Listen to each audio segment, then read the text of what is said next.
This audiobook was created using text-to-speech software. While we aim for perfect pronunciation and clarity, you might notice occasional discrepancies with pacing and pronunciation. We are continually improving to provide the best listening experience. If you notice any major issues, please comment on the video or email me using the details provided in the description below. If you enjoyed this audiobook and want to support more projects like this, please consider becoming a Patreon member. Patrons receive special access to exclusive audiobooks, early access to new releases, and the ability to listen to the MP3 audiobook versions. You can find the link to our Patreon page in the description below. Thank you for choosing this audiobook. Enjoy the story. Chapter 1. Deck the halls with boughs of holly, Frank Hardy chanted ironically, looking around at the palm trees fringing the deserted white beach on which he and his brother, Joe, stood. F-A-la-la-la-la-la fluoride. Joe joined in as he pushed sweat-dampened blonde hair off his forehead. The sun was hot on his face. The jeans and sweatshirt he had put on in Bayport that morning were threatening to cook him. But then, when the two boys had left the north for Miami, they had taken off in a blizzard. Frank was dressed like his younger brother, except that his sweatshirt bore two Chinese characters, his karate dojo's logo, instead of an orange varsity football letter. Frank's martial arts specialty wasn't a school sport at Bayport High, but he was very proud of his brown belt. "This sure won't be a white Christmas for us unless we get this case wrapped up fast," said Frank. He, too, was sweating after the 5 miles they had walked on this beach to leave swimmers and sunbathers far behind. "I'm asking Santa for a swimsuit. Delivered early," said Joe. He looked up at the clear southern sky and stretched his arms wide, trying to unkink muscles still stiff from the air trip. "Are you sure we don't have time for a swim?" "Forget it," said Frank. "This isn't a vacation. Don't remind me. We never take vacations. That trip to Colorado was the closest we've come in at least a year, and that was certainly no joyride," Joe said. The Hardys' last case had led them deep into the Colorado Rockies in pursuit of a hitman. "You know, we could actually make this a vacation if we wanted," Joe continued, his blue eyes twinkling. "We could definitely afford a beach house if you just shake loose a little of that cash." "Get serious, Joe," said Frank. "That's the problem with you, Frank," Joe said. "You're always serious. If you'd go with the flow, we'd both have gone down the drain long ago," Frank said, cutting him off. "One of us has to take care of business, and it sure isn't you." "Yeah," said Joe. "I saw the way you were holding that bag on the flight down here." He looked down at the expensive leather attaché case that was lying on the sand next to their duffel bags. "Were you afraid I'd grab it and go on a shopping spree when we hit the Gold Coast?" "No sense tempting you." Frank grinned. "One of the local girls might want a night on the town." "You're right." Joe grinned back at his older brother. "But just let me take one more look inside. That's the stuff that dreams are made of." Frank hesitated, then shrugged. "Okay," he said, "but just for a second." He squatted next to Joe in front of the case, clicked open both locks, and lifted the lid. For a few seconds, both Hardys stared at the bundles of bills neatly stacked in the case. "Enough," said Frank, abruptly snapping it shut. Joe was about to protest when he heard a car horn blare from behind the palm trees. Once, twice, 3 times. Frank looked at his watch. "Right on time," he said, his brown eyes suddenly wary. He took a whistle from his pocket and gave 3 shrill blasts. The two Hardys waited, silent, still. A minute later, a small man in a tan chauffeur's uniform appeared among the palms.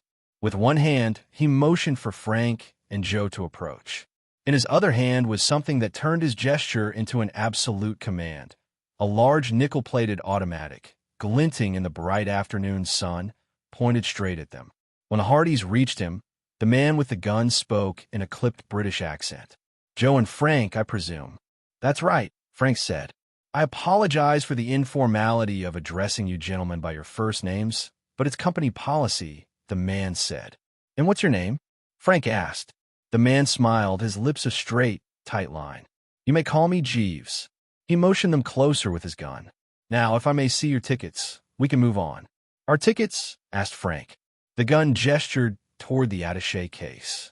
"Oh, I get it," said Frank and snapped it open. Jeeves glanced at the contents, then nodded. "Very good, sir," he said. "We may proceed with our journey." "Just out of curiosity," said Joe, trying not to watch the gun pointing at him. "What would have happened if we didn't have our tickets? The train would have left without us." "Not at all, sir," Jeeves replied.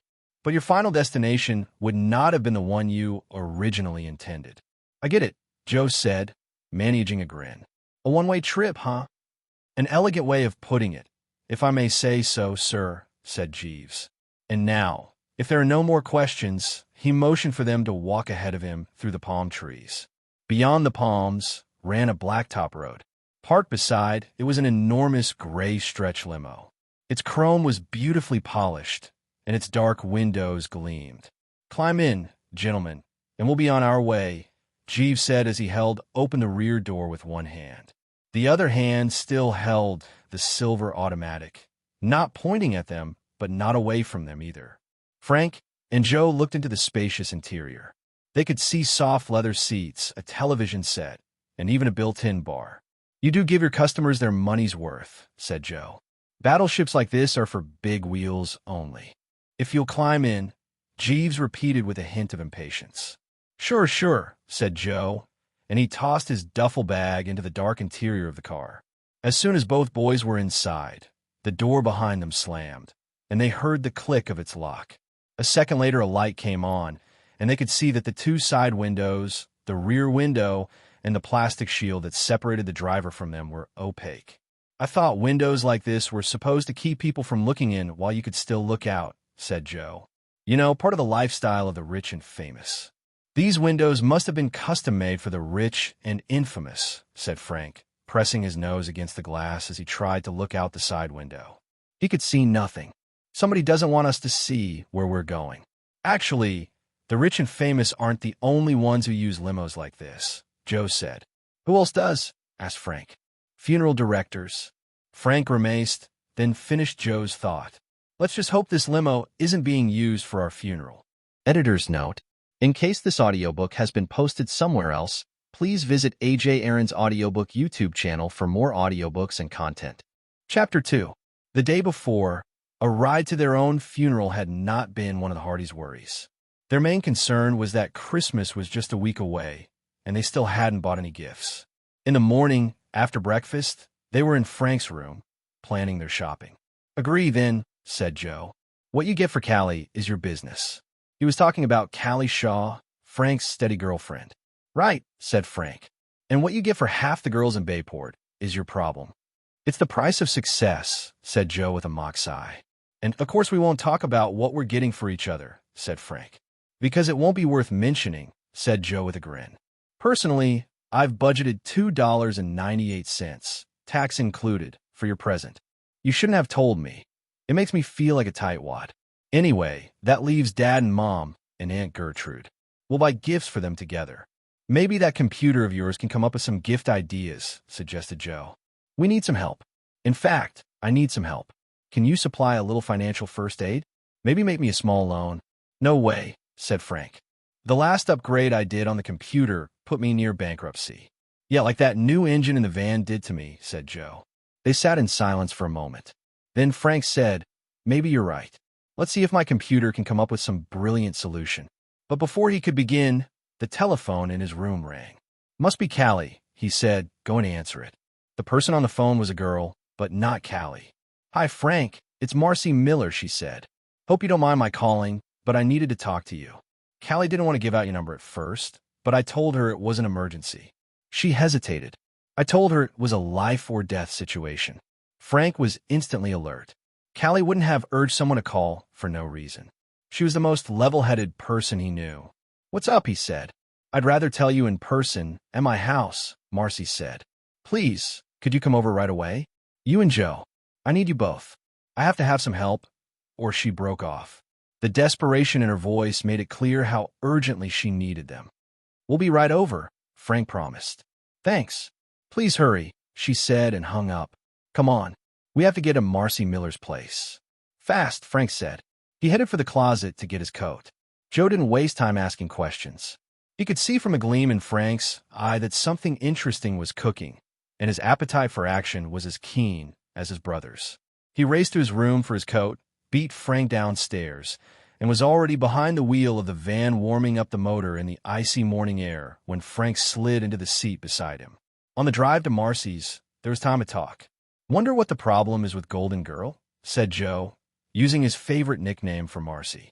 "I always think of her as the rich little rich girl," said Frank. "But I guess that isn't fair. It isn't Marcy's fault that she has everything." "Yeah," said Joe.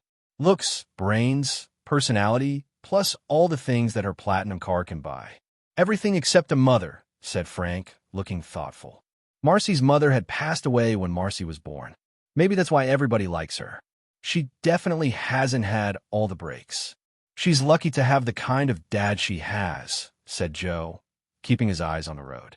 Although the road had been plowed, there were still treacherous, icy patches.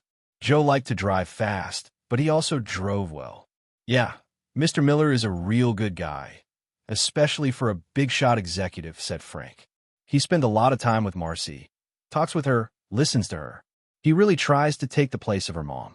"Marcy always says that she thinks he's tops," Joe agreed. Joe parked the van beside the curb in front of Marcy's home, an imposing colonial mansion set back on a huge lawn blanketed with snow.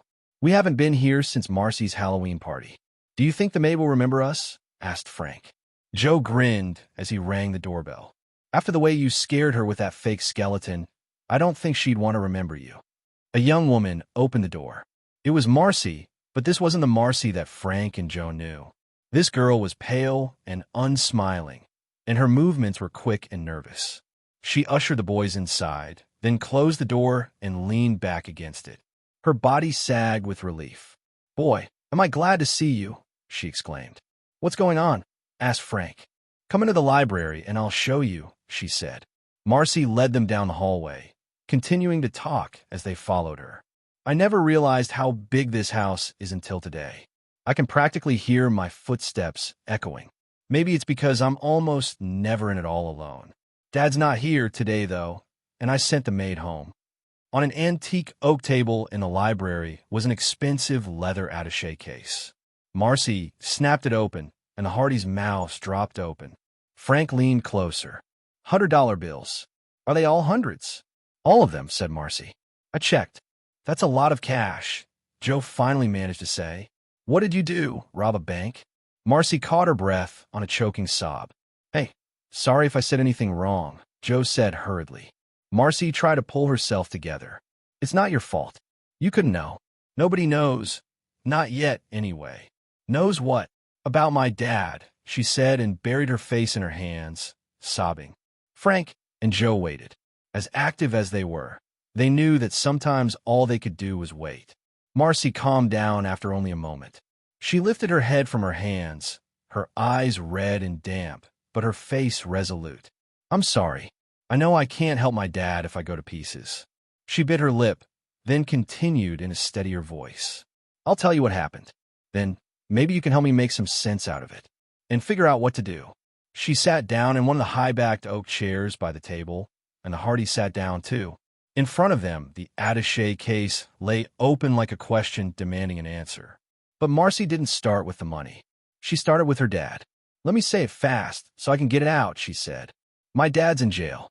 2 plainclothes police officers came here and arrested him yesterday." She took a deep breath. "They've accused him of stealing. Embezzling is the word they used. A fortune, millions and millions of dollars from Axtell. That's the company he's vice president of." "And your dad," said Frank, thinking of the distinguished, looking yet down-to-earth man who was Marcy's father. "No way," said Joe, remembering when Marcy's dad had given not only money, but also a lot of his own time and effort to help Marcy's high school class establish a shelter for the homeless. "I know it, and you know it, but the law doesn't," said Marcy. "And this attaché case full of money makes it even worse." "How so?" asked Frank, hoping the answer wasn't what he thought it might be. "Dad called from jail early this morning and asked me to bring him some clothes and stuff since they were holding him without bail," said Marcy. "Seems like a whole lot of big-time white-collar crooks, the same kind they say he is, have been doing vanishing acts lately, and they're not taking any chances." "Yeah, I read about one the other day," said Joe. "Carl Ross, the takeover king. He took off. But what does that have to do with this money? Asked Frank. When I went to my dad's closet to get the clothes, I found this attaché case, said Marcy. Normally, I wouldn't have opened it, but I thought it might have something in it that he needed and forgot to tell me about. So I did. And it was a good thing, because 20 minutes later, some cops showed up with a search warrant, and if I hadn't hidden the case in my room, they would have found it. You can imagine what it would have looked like to them. Yeah, I can imagine, said Frank, staring at the money. But you don't think. You can, I think. Marcy could go no further. Look, Marcy, he's your dad and all, Frank said gently. But you have to see how it looks to somebody who isn't as involved. Don't worry, Marcy, Joe said, cutting in. Frank always starts with the worst case. We both know your father well enough to know he's not a crook. Thanks, Joe, Marcy said, putting her hand on his arm. Then she turned to Frank. Frank, I know you're not being unfair. It does look bad. Dad has a lawyer who can help him in court, but he needs somebody working on the outside to prove his innocence. That's why I called you too. Can you help? Will you? We're not miracle workers, Marcy, Frank told her. We'll try to find out what's going on, but we can't promise what the results will be. And if it turns out that you don't like what we find, we'll still have to tell the authorities. I'll take that chance, said Marcy with a glimmer of hope in her eyes for the first time. Suddenly, she frowned. The trouble is, there's practically nothing to go on. Dad says the only person who can clear him of the charges against him is the company president, Adolf Tanner. He and Tanner were trying to buy some company in South America. First, the money vanished, and then Tanner vanished. What's even worse, the police think my dad had something to do with both things. They hinted to Dad that he could have wanted Tanner out of the way before Tanner discovered the money was gone.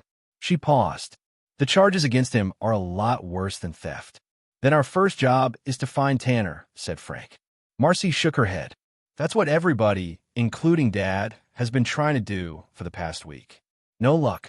It's as if Tanner disappeared into thin air. For a moment, silence hung over the room. Abruptly, the telephone rang, and Marcy sprang to answer it. Hello, she said, then listened for a second. Hold on, please. She covered the mouthpiece with the palm of her hand as she turned to the Hardys. It's for my dad. What should I do? Frank reacted instantly. Give me the phone.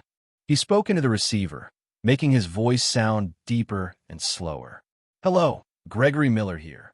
The woman's voice on the other end was the polite voice of a sales representative, the kind that sounded as if it had been programmed by a machine. Hello, Mr. Miller. This is Perfect Getaway Travel, Limited. I am returning your call about our special Perfect Getaway Travel plan. She paused. I am correct, am I not, Mr. Miller? You do want a perfect getaway, don't you? Chapter 3. That's right. I want to know about a perfect getaway, said Frank, keeping the rising excitement out of his voice. He motioned for Joe and Marcy to keep quiet as he switched on the speakerphone to let them listen in. Well, we here at Perfect Getaway realize that our clients are usually very pressed for time. I'm happy to say that we've arranged your reservation, and I'm calling to give you your itinerary, the voice said. First of all, though, we must go over the matter of payment once again to make sure it's completely understood. If we must, said Frank. As I mentioned in our last conversation, the fee for our club will be $75,000, to be paid in bills no larger than 100, the woman continued smoothly. Needless to say, we cannot accept checks or credit cards. Of course, Frank agreed. Now, if you'll tell me what I'm supposed to do, where I'm supposed to go, we will be sending you by messenger a map of southern Florida, said the woman. On a map, you will find a spot marked on a beach. That is where our representative will rendezvous with you tomorrow afternoon, if that is convenient for you. It's fine, said Frank. The sooner the better. Most of our clients feel that way, the woman said. Now, just one more detail. What will your name be? Name, said Frank. An essential part of our special Perfect Getaway plan is to leave your old self behind, including your name, said the woman. From the moment you join us, we don't even want to know your old name or anything about you. In fact, we prefer to have merely a new first name for you. We and our clients have found that this is the best possible arrangement for all of us. In fact, after this call is completed, all record of your present name will be deleted from our files. I get it, said Frank. What nobody knows can't hurt anybody. Exactly, the woman said. Now, if you'll give us a name we can use for you. What about Frank? I think that has a nice ring to it. Fine, Frank, said the woman. Well, if there's nothing else, there's one other thing, said Frank. What's that? Asked the woman. I've got a partner, said Frank. He's looking for a perfect getaway, too. In fact, he needs one very badly. May I bring him with me? Please hold, sir, while I check with my supervisor, said the woman. A few moments later, she came back on the line. Yes, we can accommodate your partner. That will be a total of $150,000. And remember, nothing larger than $100 bills. No discount? Asked Frank indignantly. A group rate, perhaps? Wait a moment. I'll have to check, said the woman.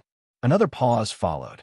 Yes, we are able to offer you a special rate of $125,000 for two. That's more like it, said Frank. And what is your companion's name? His name now, or his new one? Asked Frank. His new one, of course, said the woman. Of course, said Frank. What about her, Joe? That should be easy for him to remember. Joe, what is, said the voice. Now, do you have any more questions? Just one, said Frank. What kind of clothes do we wear? Dress as casually and inconspicuously as possible, for obvious reasons. And don't bother bringing much luggage. Perfect Getaway will provide you with a new wardrobe suitable for wherever your perfect getaway will take you. All included in your fee? Asked Frank, doing his best to sound like a suspicious customer. Of course, sir. One payment covers all. That sounds fine, Frank said. We'll do our best to take care of your every need, said the woman. A satisfied customer is our best advertisement. As you said yourself when you contacted us, you got our name through a personal recommendation. Yes, that's right, I did, said Frank. Well, so long. And thank you. Thank you, said the voice. And we hope you have a perfect getaway. There was a click, then a dial tone. Frank stared thoughtfully at the speaker in the middle of the desk before he hung up the receiver. So we're heading down to Florida? Joe said finally. Great. We'll go home, pack our duffel bags, and get to the bottom of this perfect getaway stuff. Not so fast, said Frank. I set up that meeting in Florida to keep our options open, but maybe we should tell the police about this. Frank turned to Marcy, then hesitated.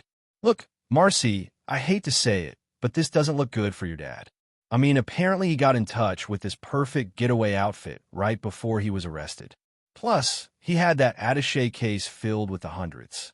We may be breaking the law if we don't inform the authorities. It could be important evidence in their case against him. Much to his relief, Marcy didn't get mad, but she also didn't give up her position.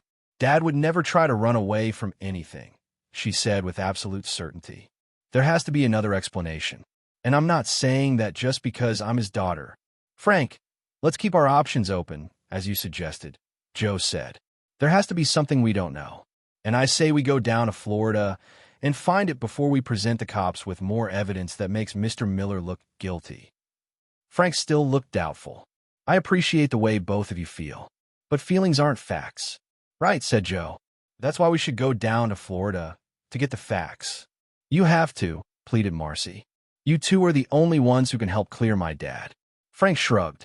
Okay, we'll go for two reasons. First, I can't picture your dad as a crook.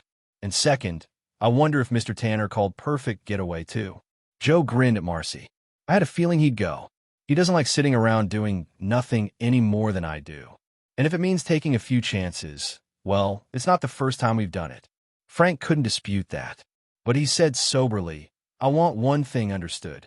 If we do find out that your dad was planning on vanishing, or if we find out anything else against him, we'll have to go to the cops with what we dig up. We can't be part of a cover-up. Marcy nodded and said, I understand, but I know there isn't a chance in the world you'll find out anything bad about him. Great, we're all set, said Joe. We've got enough cash to convince Perfect Getaway that we're genuine and even to buy our airline tickets. I'll take care of the tickets, said Marcy. I'll pay for them with a credit card. I go down with you, except that Dad might need me around, and I'm sure you two know what you're doing. Frank was already leafing through a telephone book looking for the phone numbers of airlines with Florida routes. Let's hope we can get a flight. Bookings over Christmas are tight. You could travel first class, Marcy said. There are always seats available there. Money, said Joe, picking up the attaché case.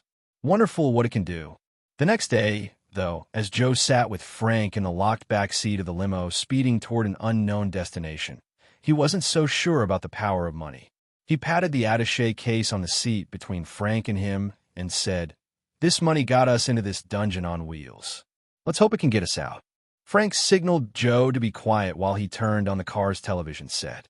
Turning up the volume, he leaned over and whispered to his brother, "Be careful. The driver may be listening to make sure that we're the right guys." Joe nodded his understanding. Frank continued, "Things are happening faster than I expected. I thought we'd just make contact with Perfect Getaway, then wait while they made plans. Whatever we did, I thought we'd have time to call Marcy and fill her in. That way, if something went wrong, we could count on some help showing up." "Too late for that now," muttered Joe. "One item this limo lacks is a phone in the back seat." He shivered, and it wasn't because of the air conditioning. "We've worked without a backup before, but when we climbed into this car, I felt as if we were entering another world. Like we were cutting all ties to the past, to everything we know. Creepy, huh? You're not the only one who's spooked." Frank nodded in agreement. "I wish we'd had time to let Dad know what we were doing," said Joe, referring to their father, the famous private detective Fenton Hardy. "I know what you mean," answered Frank. "But it's too late now. Too late to tell anyone where we are." Joe glanced at his watch. "We've been traveling for more than an hour. Wonder how much longer it'll be."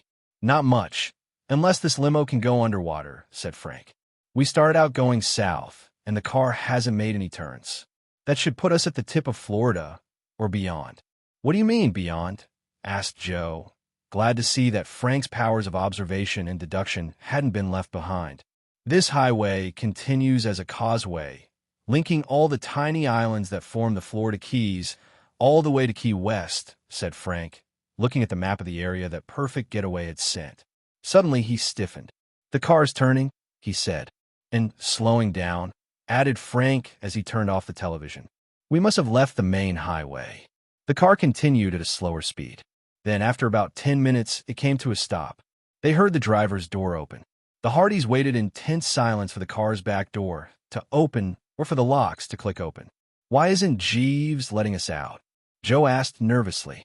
"Maybe he's gone to check with his boss. Or to get some help. Or both," Frank said speculatively. Another 3 minutes of silence passed, while Joe watched the numbers on his digital watch change. Then the lock clicked and the car door swung open. Jeeves was there, and with him was a tall man with his hair shorn in a military crew cut. His clothes were military, too, sharply pressed green fatigues and polished army boots, and he carried a standard M16 infantry rifle. But when Frank looked closer, he saw no insignia of rank or unit on the man's sleeves, and no name was stenciled on the strip of white material above the shirt pocket. Whatever army he belonged to was a private one. Frank glanced sideways at Joe. Joe was checking the guy out, too, and doubtless had reached the same conclusion.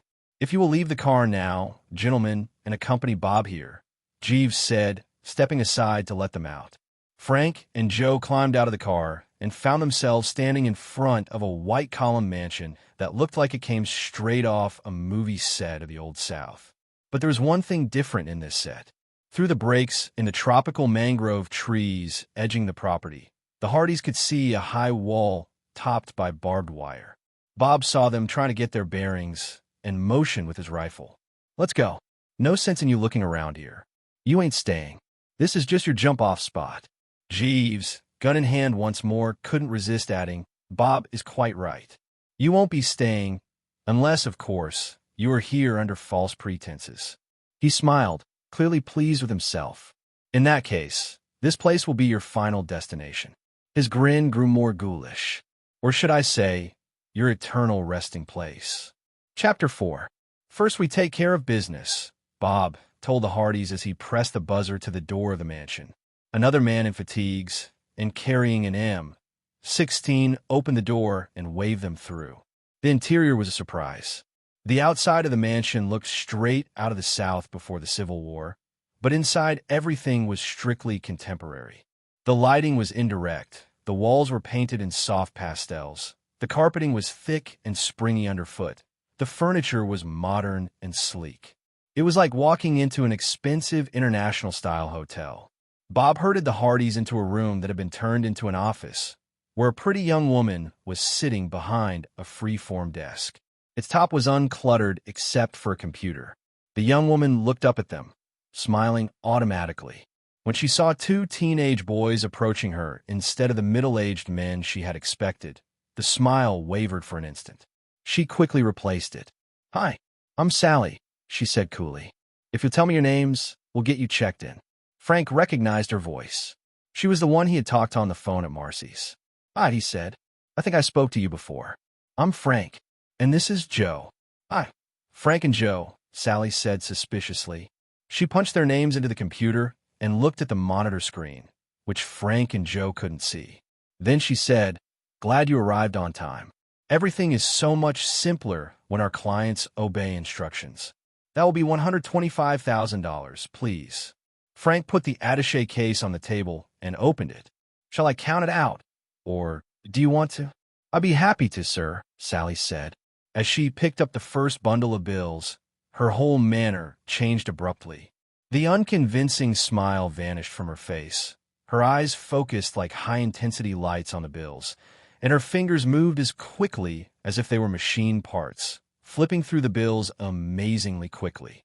After she had counted the bundle, she separated several bills from the rest and examined them with a penlight and a magnifying glass, which she took from a drawer. "What's the matter? Don't you trust us?" Frank asked quickly, suddenly wondering himself about all those hundreds. Were they funny money? "Nothing personal, sir, just routine," said Sally automatically, not bothering to look up. She took another bundle of bills from the case and repeated the counting and checking. Frank and Joe waited. The only sounds in the office were the rustling of the bills and Bob clearing his throat behind them. Neither Frank nor Joe turned around, but both could picture the M16 in his hands, and they could be sure he was holding it ready. Finally, Sally looked up from the bundles of bills piled neatly on the desk in front of her. Her smile was switched back on. Whatever doubts she might have had about Frank and Joe seemed to have vanished. "Everything seems to be in order," she said. "Now, what do you want to do with your remaining cash?" She pointed to the bundles of bills still in the attaché case. The case was still about 3/4 full. "Would you like to deposit the money in an account with us? Or do you prefer to keep it with you?" "If it's all the same, we'll keep it with us," said Frank. "Understand perfectly," Sally said. "In fact, most of our clients prefer to keep their cash on hand. We cater to a very self-reliant kind of person. Survivors, that's how we like to think of them.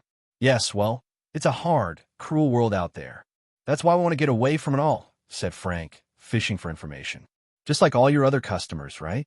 But Sally only smiled politely and said, "Bob will show you to your suite now. I'm sure you'll want to freshen up. I hope you don't mind, but you two will have to share a suite since you're being given a discount. Of course, if you wish to pay a bit more, one suite will be fine," said Frank. "Well then, I hope you enjoy your stay." Sally snapped shut the attaché case and pushed it toward Frank. Frank tried one last probe as he picked it up.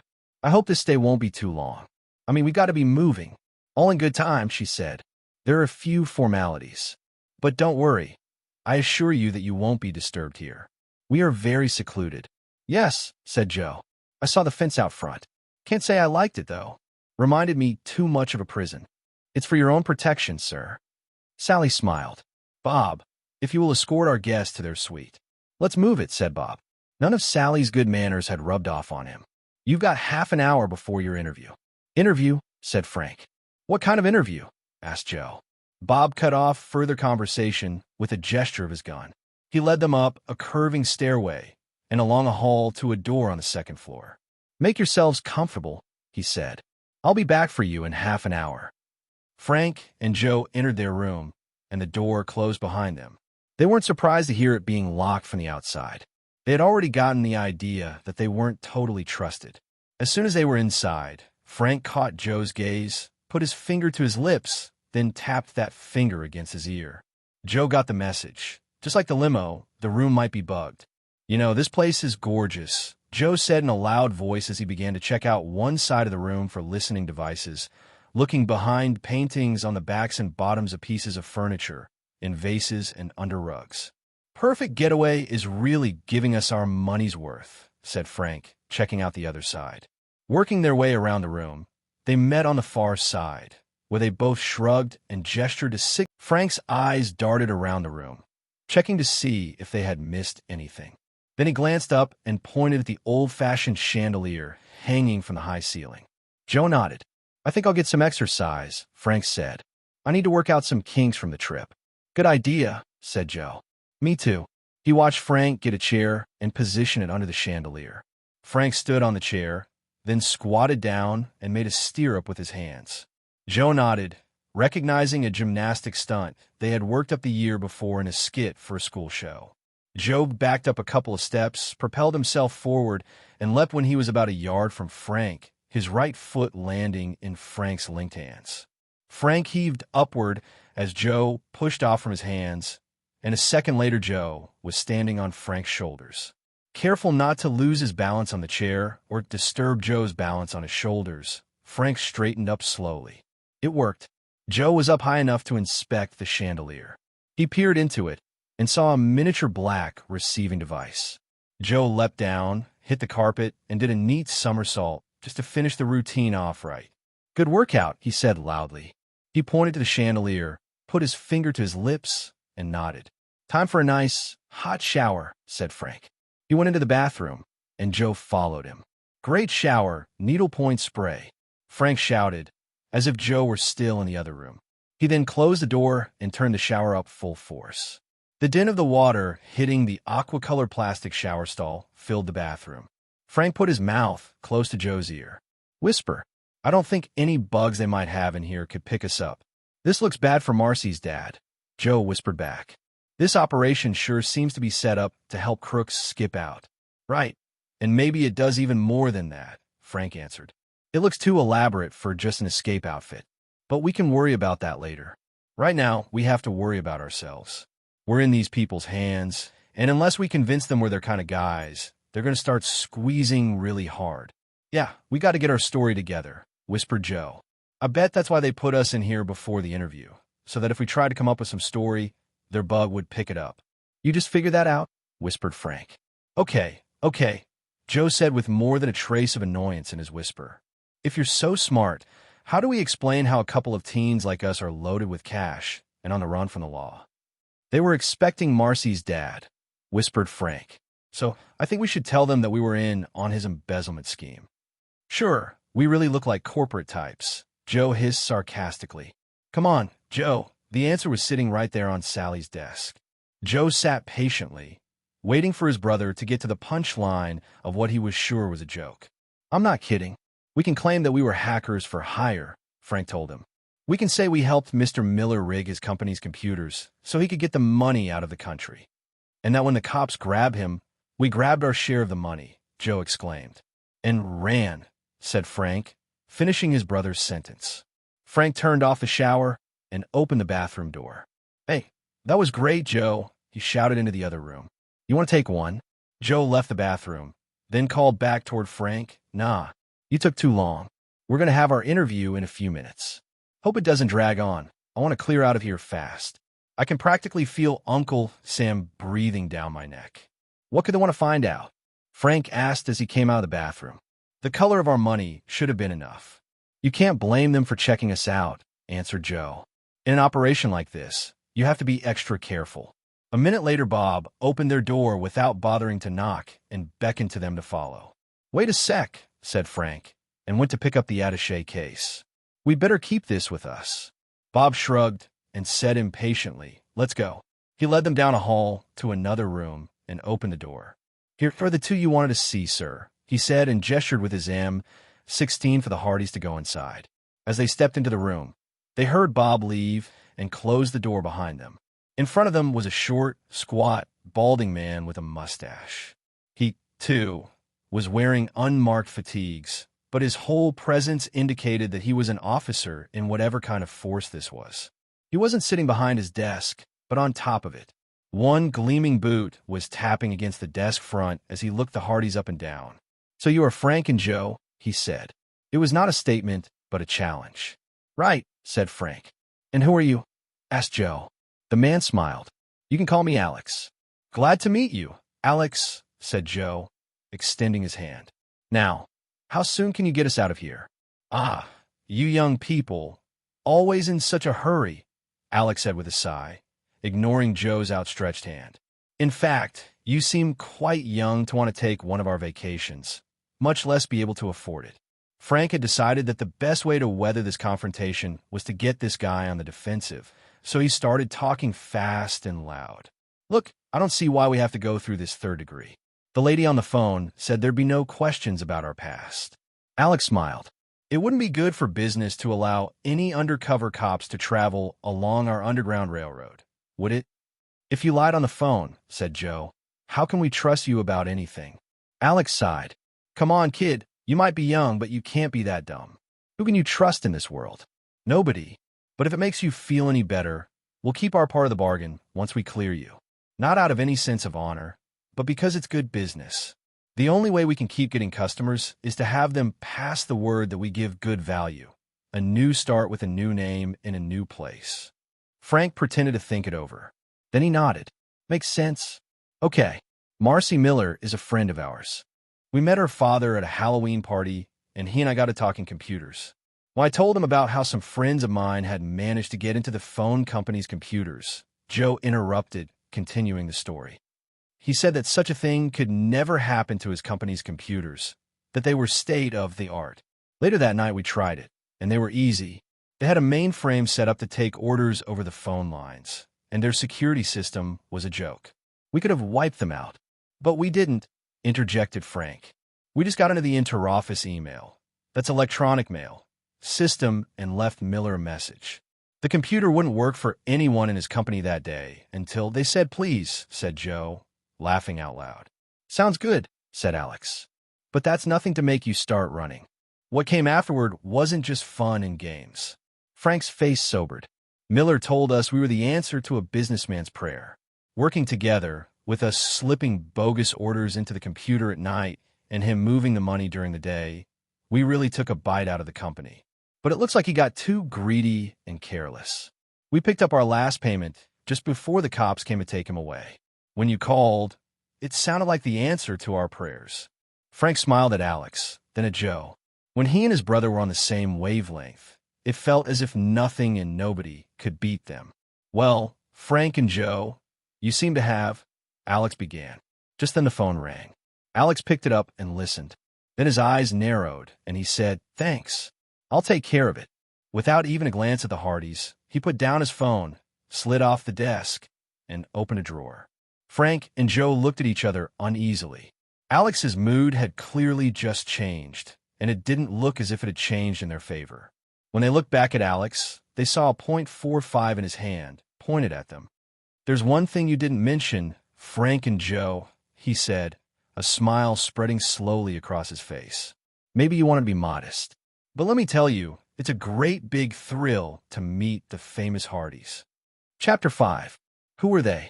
Said Joe with a puzzled look. Come on, you must have heard of them, said Alex. They're Finn and Hardy's kids, and they like to play at being detectives like their old man. Oh, those Hardys, said Frank. What do we have to do with them? Asked Joe. The door to the room opened. In walked Bob, his M16 in one hand and a magazine in the other. Alex glanced at its cover. Advanced Computer Abstracts. So, you're into computers, Frank. What if I am? Said Frank defiantly, then stopped. He suddenly had a sick feeling in the pit of his stomach. You're not even going to ask me how I knew this magazine was yours? Asked Alex with a gloating smile. But I suppose you don't have to. You must realize that your name is on the address label pasted on it. A little careless, Frank. But I guess even the brightest boys make mistakes. Frank didn't have an answer. He said feebly, You went through our bags while we were down here. Too bad you didn't think of it sooner, said Alex. What are you going to do with us? Asked Frank, trying not to look at his brother. He could imagine the look that Joe was giving him.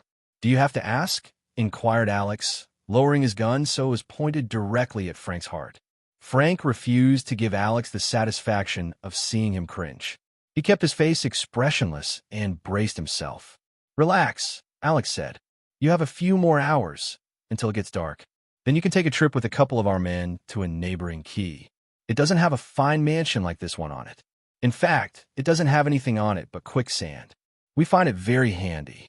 It's as though Mother Nature has given us the perfect disposal machine. Then he turned to Bob. Take them away. The cellar, asked Bob. The cellar, said Alex. You can leave that attaché case here. Money won't do you any good where you're going. Bob herded Frank and Joe at gunpoint down the broad stairway to the first floor, then down a much narrower set of steps to an underground passage lined with wooden doors. It was dimly lit by a few light bulbs crudely installed on the ceiling. Surprise, huh? Said Bob. Upstairs was where the owners lived the good life in the old days. Down here is where they used to stick slaves who got too uppity. To teach them a lesson, if you know what I mean. They reached the end of the passage. Bob made them stand against the damp plaster wall next to the last door. Turn your pockets inside out, he instructed sharply. After they had dumped the contents of their pockets onto the floor, he said, open that door and get in. They heard him slide the outside bolt shut. Hey, it's pitch black. What about some light? Joe shouted. Get used to the dark. Pretend it's quicksand, Bob said, his voice muffled by the thick door. Long minutes passed in the silent darkness. Then Frank heard Joe whisper, think he's gone? Probably, Frank whispered back. Then he said in a more normal tone, I don't think we have to worry about bugs down here. I don't know if I should trust your judgment after your brilliant move with that magazine, Joe said sourly. Look, I'm sorry, Frank said. I was in the middle of an article, so I packed the magazine, intending to finish it and then chuck it. But things happened too fast, and it slipped my mind, which leaves us slipping into quicksand. Unless we can find a way out fast, said Joe. Let's start looking. A light flashed in his hand. Good, you've got your pen light, said Frank. I knew you'd managed to palm something when that goon made us empty our pockets. Yeah, Joe agreed. What did you get? This, said Frank, and showed Joe his Swiss Army knife. We're in business, said Joe. Frank knelt in front of the door. He examined it, his brow furrowed, concentrating. Too bad it doesn't have a lock. There's nothing to pick. We have to get at that bolt. He tested the wood with the tip of the longest blade on his knife. We're in luck, he said. It's old and soft. I could pick away with my fingernails if I had the time. But we don't, said Joe. Get to work. Right, said Frank, and began gaining access to the outside bolt, while Joe provided light with his pen light. With the blade, Frank gouged out wood on the edge of the door. Then he used a miniature saw on the Swiss Army knife to remove larger chunks. Half an hour later, the metal of the outside bolt was exposed. Let's hope they've kept it well oiled, he said, and used the tip of his strongest blade to try to slide the bolt open. It wouldn't budge. Back to work, said Frank, gritting his teeth and cutting at the wood again to widen the opening. Hurry it up, urged Joe.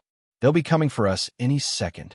Thanks for the information, said Frank, wiping away the sweat that beaded his forehead. Finally, the hole looked large enough. Let's see if I can reach it now, Frank said. He managed to insert a couple of fingers into the hole and make contact with the metal of the bolt. The surface was rough and rusted. He tried to move it. It wouldn't budge. Finally, he gave one last try and felt it move just a fraction. I think I've got it going, he said, but my fingers are starting to cramp. Let me take a crack at it, said Joe. They exchanged places. It's moving all right, but not much, Joe grunted. It's really stiff. He withdrew his fingers and shook them to relieve the ache.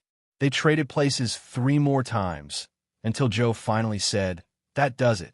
He gave the door a push, and it swung open. Phew, said Joe. That's cutting it close. I hope not too close, said Frank. Let's see if we can make it out of here. Swiftly, they moved down the passageway and up the narrow stairs to the first floor. Joe went first, eager to be on the move. But he was cautious enough to stop midway up the stairs and listen. At the top of the stairs, Joe slowly eased his head around the corner. Coast's clear, he whispered over his shoulder. Let's go. He raced for an open door. Frank was right on his heels. They entered a recreation room that held a ping-pong table, a pool table, card tables, video games, a giant screen TV, and soft drink and snack machines. It, too, was deserted. Nice setup, remarked Joe. He went to his soft drink machine and pressed a button. A plastic cup descended and was filled. You don't even need change for it, he said, taking a long swallow. They live pretty well here. Frank shook his head impatiently. It was good to keep cool in tight spots, but sometimes Joe overdid it. We've been lucky so far, Frank said, but let's get out of here before our luck runs out." Then he exclaimed, "Hey, what the?" In one lightning motion, Joe had dropped his soda, grabbed a ball from the pool table, and let the ball fly, right at Frank. There wasn't time for Frank to duck. He barely had a chance to blink as the ball whizzed by his ear. A clunk followed, and Frank wheeled around to see a young man in a white uniform toppling like a felled tree. Behind him, in the doorway of the room, another man in white stood with his mouth open in surprise. The second man didn't get a chance to make a move. Frank connected with a karate chop. The man dropped to the floor, out like a light.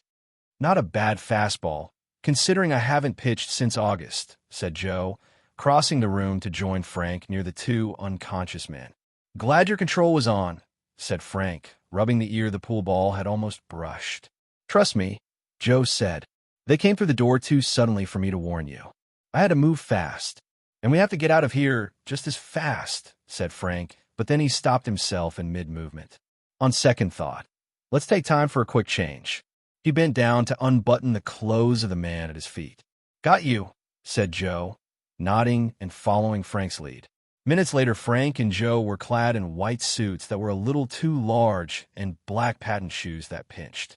Their own clothes had been torn into strips and used to tie and gag the two unconscious men. "Now, let's find a way out of here," said Frank. "Easy," said Joe as he raised a large window.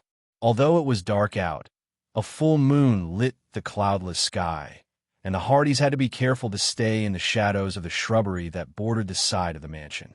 "What now? The fence around this place is going to be tough to get over. Bet that wire on top is electrified," Joe said as they edged around the mansion toward the rear. "Quick," Frank whispered suddenly. "Hit the ground." Joe had heard the same noise Frank had. They lay on their stomachs, holding their breath, as a group of about 20 men came out of the darkness on an asphalt path 15 yards from them. The men passed the spot where Frank and Joe were lying and entered the mansion through a rear door. Frank and Joe lay quietly for a couple more minutes before getting to their feet. "That explains why the mansion was deserted," whispered Joe. "Most of the help was back there. Wonder what they were doing. As long as they're not hunting us, I'm happy," said Frank. "Whatever they're doing, we have to get moving. In a little while, all those guys will be hunting us." "Let's see how fast you can go," challenged Joe. "Bet I can still beat you in the 200. "You're on," said Frank, assuming a sprinter's crouch. The two of them tore over the open lawn behind the mansion toward the asphalt path and then raced along it. At the point where the path entered a grove of mangrove trees, Joe came to a halt with a 3-yard lead over Frank. As slow as ever, Joe panted as Frank stopped beside him. "Make it 5 miles, and then see who's ahead," Frank answered automatically, looking behind them. There was still no sign of pursuit, and no fence ahead of them. He looked at the path. No telling where it led. "Come on," Frank said, and they walked through the grove and emerged from the trees. "Wow, look at that," said Joe, stopping to stare at the view that opened out before them. The path descended to a wharf that jutted out into the sea. Beyond the end of the wharf, the moonlight formed a ghostly ribbon on the smooth water. Ghostly in the moonlight, too, was a sleek white yacht, moored to the wharf. "Maybe we won't have to swim for it after all," said Joe. "Not with a beauty like that to take us over the water." "It's worth checking out," said Frank. "I don't see any sign of life aboard. Maybe we can hijack it." "Sounds good," said Joe, already moving toward the wharf. "Careful, this wood is old. Watch out for squeaks," whispered Frank when they reached the pier. "Okay," Joe whispered back. "But there's no danger that I can see. Nobody is." A sudden beam of light froze him with his mouth open. Almost as quickly as the light had gone on, it went off. It took just a second for the Hardys' vision to readjust to the moonlight, and then they saw the figure of a man dressed in a uniform the same ghostly white as the yacht he was standing on. But there was nothing ghostly about the man's voice. His shout shattered the stillness. "Freeze, you two!" The boys were trapped in the open, the moon hitting them like a spotlight, their moment of freedom over. Chapter 6. "About time you two showed up," said the man, speaking more softly. "Another 5 minutes. We would have left without you. They finished loading the ship a good 10 minutes ago, and the tide's about to change." We can explain," said Frank quickly, hoping that he or Joe could come up with something fast. Save it for when we're below decks, the man said, then squinted at them. Hey, where's your gear? We sent it down with one of the guys on the loading detail, Frank said. Didn't he bring it? The man gave a snore of disgust. I could see they sent me a couple of goof-ups for this trip. Nobody brought your gear here, and it's too late to go back to find it. Doesn't matter, anyway. There's plenty of uniforms on board, real pretty ones. So you get aboard too? Okay, said Joe, picking up on this new game. But isn't this a lot of fuss over us showing up a couple of minutes late? We stick to the rules in this outfit, and don't you forget it, snapped the man. Yes, sir. Right, sir, said Frank, and jumped from the wharf onto the deck of the yacht. Behind him came Joe, and then the man in the white uniform. Joe stumbled over a rope on deck as they headed for a hatchway. I could have broken my ankle, he complained. Why don't you turn on some lights? I can see it's going to be real fun teaching you morons the routine, the man said. What can I expect, though, with last-minute replacements? If only my two regular stewards hadn't eaten those spoiled anchovies. He paused, then said, Why do you think we don't have any lights? Security. Same reason everything on this trip is done the hard way. Like not even using a radio. Nobody sees us, and nobody hears us. I wasn't even supposed to use my flashlight, but I had to check you out. He opened the hatchway, and bright light shone out from the inside. All the windows and doors must have been blacked out. The man closed the door the moment they were in, then led them down the stairs going below decks. In here, said the man, and they entered a large wood-paneled cabin. Joe uttered a low whistle of approval as he looked around at the luxurious surroundings. Yeah, this used to be some millionaire's yacht, said the man. This cabin is mine, but yours is almost as nice. This ship is good duty. Do your jobs right, and maybe you'll get a permanent assignment. Hey, what do we call you? Said Frank. My organization name is Sam. What are yours? Well, aboard this ship, I'm Frank, he said. And I'm Joe, said Joe. Frank. Joe. I'll remember that. And you do too, said Sam. We'll do our best, promised Frank. First we have to get you outfitted, said Sam. As he led them out of the cabin and down the passageway, the yacht engine came to life. Under their feet, they felt the ship begin to move. We're in our own private world until landfall, said Sam. This is my 5th trip, and I still haven't gotten used to it. Just like I can't get used to not knowing where we go. We just dock there and stay aboard. He shook his head. Well, we don't want to know too much in this organization. Sam took Frank and Joe to a supply room, where an attendant handed them uniforms consisting of black trousers, white shirts, black ties, white formal jackets, an extra pair of black shoes each, and enough socks, underwear, and toilet articles to replace the lost ones in their duffel bags. Next, Sam took them to their cabin. Stow your gear and report to my cabin in 10 minutes, he ordered and left them alone. As they quickly changed into clothes that fit, Frank remarked, Looks like we're going to be ocean-going waiters. I hope we wait on the captain's table, said Joe. We could find out where we're headed. I'd sure like to find out something, said Frank. The deeper we get into this perfect getaway outfit, the more questions I have.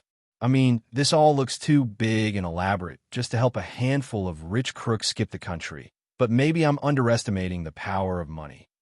Joe finished knotting his tie and looked at himself in the mirror. How do I look?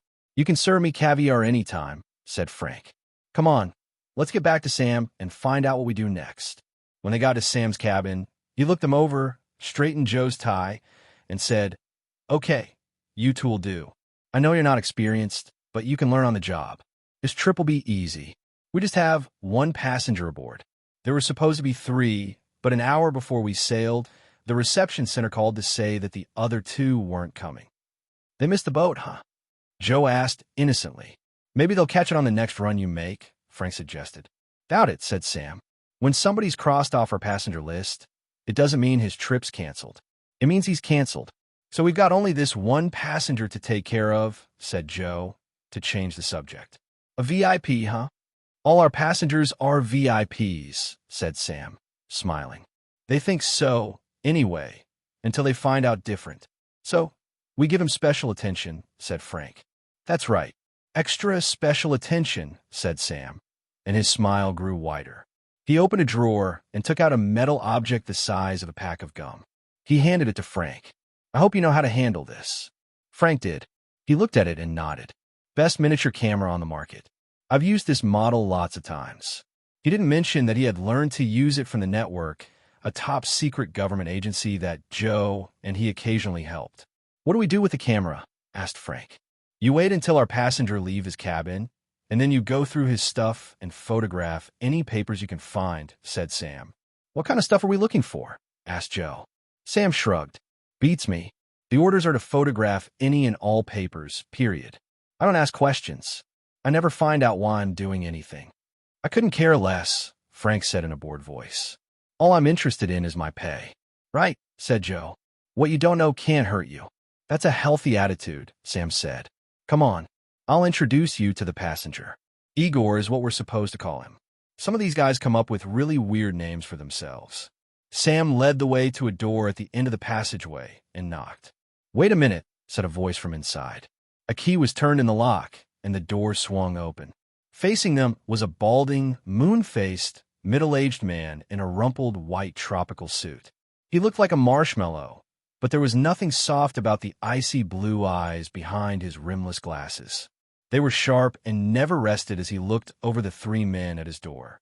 No need to lock your doors, sir, Sam said genially. You're among friends here. That's for me to decide. The man called Igor snapped back. His voice was cold and contemptuous, the voice of a man used to giving orders. What do you want? I want to introduce Frank and Joe here, said Sam, keeping the genial smile on his face with some effort. They'll be here to serve your every need, 24 hours a day. Bring your drinks, launder your clothes, tidy your cabin when you take your meals at the captain's table, or go on deck. I'm not eating at the captain's table, and I'm not going on deck, Igor said. I'm staying in here with my door locked, although that really won't protect my privacy. I'm sure you've got keys to the lock. Of course not, Sam said indignantly. You requested all the keys when you were brought aboard, and we gave them to you. I bet, Igor said, his voice still flat and hard. Anyway, these two kids can serve me my meals in here.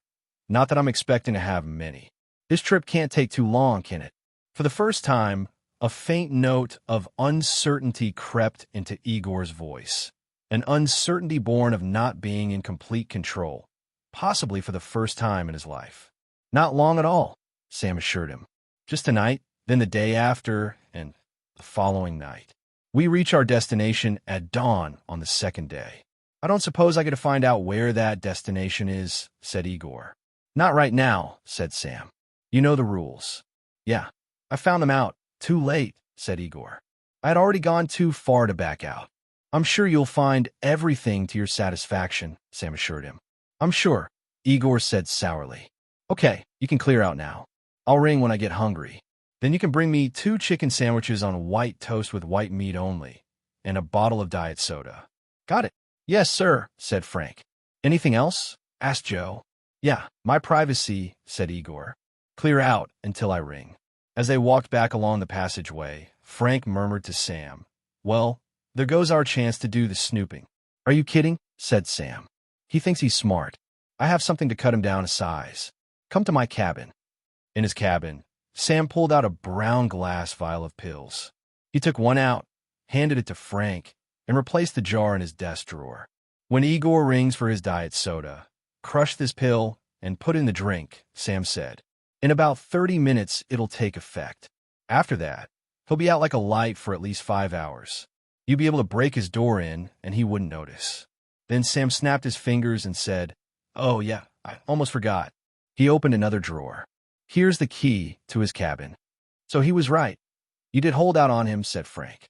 He knows how the game is played, said Sam with a shrug. The thing is, he doesn't know he's a sure loser because we have all the cards. I'd almost pity him if I hadn't met him, said Frank. An hour later, Igor rang for his food, and Joe brought the sandwiches and drug soda.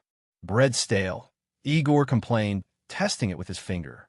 Not much fizz in the soda, and your jacket isn't buttoned up all the way, boy. Sorry, sir, said Joe. If you think I'm giving you or your psychic a tip, you're crazy, said Igor, and waved him away. As soon as Joe was back in the passageway, he heard Igor lock the door to his cabin again. Joe went back to his cabin. I wonder what Igor did in the real world, other than bully anyone who crossed his path, Joe said to Frank as he climbed up to the upper bunk to rest before they went into action. Frank looked at his watch. We'll give him an hour. By that time, he'll be out of the picture, and we can start finding out about him. Real nice of Sam to give us the go-ahead to do some investigating, said Joe. Makes it easier. It sure does, and we need all the breaks we can get, said Frank. While you were gone, I went down to the wardroom. Nobody on this crew seems to know anything about anything. Or if they do, they're not talking. That never stopped you from learning anything before, replied Joe. Frank thought for a moment. My guess is that they really don't know anything, he went on. Whoever set up this operation has fragmented it so that nobody knows the whole picture. From what Sam said, there's no communication between Florida and this ship, and there's no communication between this ship and wherever it docks. Anyone following the trail would hit one dead end after another. Look, do me a favor and don't use the expression dead end, Joe said wryly. Okay, said Frank, grinning. At least we've got one door we can open. He tapped the key to Igor's cabin in the palm of his hand. Half an hour later, they stood in front of that door. First, we check to make sure the pill has taken effect, whispered Frank. He knocked loudly on the door. They waited. No answer. Sam was right, said Joe. Igor must be dead to the world. He grinned. Oops, there's that dirty word again. Anyway, this looks like it'll be safe enough, said Frank. He inserted the key, turned it, heard the lock click, and pushed open the door. Joe went in first. It won't hurt to turn on the light, he said, flicking the switch. The light came on. Igor lay motionless, a huddled lump beneath the blankets, sleeping like a baby. Joe grinned as he moved forward and let Frank enter. Frank stepped in and stopped abruptly. Not because he wanted to. He had no choice. An arm had snaked out from behind the door and wrapped around his neck, right under his chin, jerking his head back. At the same moment, something cold and sharp pressed lightly but firmly against his exposed throat, directly over his jugular vein. Igor's voice hissed in his ear. This knife is razor sharp. The slightest move, and you're dead. Chapter 7. The day Frank earned his brown belt, his teacher had given him a piece of advice. You have attained a certain level of skill, but do not let pride blind you to its limits. There are times when you can do nothing but wait for the moment to strike. The cold steel of a knife against his throat was all Frank needed to confirm that the slightest move on his part, no matter how fast or smooth, would leave his throat slit wide open. Joe, don't move, or I'm dead, he said, trying not to disturb the razor-edged blade. Joe turned slowly, his hands away from his body, so Igor could see that he had no weapon. Mister, I'm not going to try anything, said Joe. I'm glad to know that you two are not entirely stupid, said Igor. I couldn't be sure. After all, you were idiotic enough to think I'd allow you to drug me, so you could search my things. How'd you catch on to it? Asked Frank. He wanted to keep Igor occupied talking.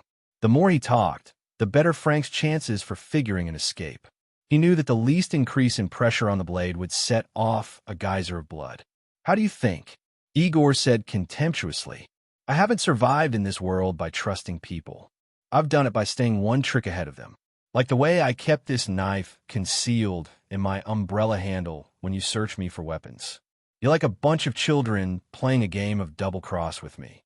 I've played and beaten masters at it. Igor chuckled and the knife jiggled. Hey, watch it, Frank gasped. You mean you don't want to die?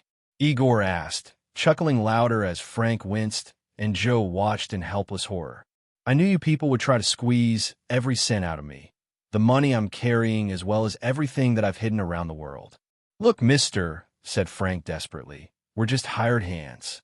We get orders and we follow them. I know that, said Igor in a bored voice.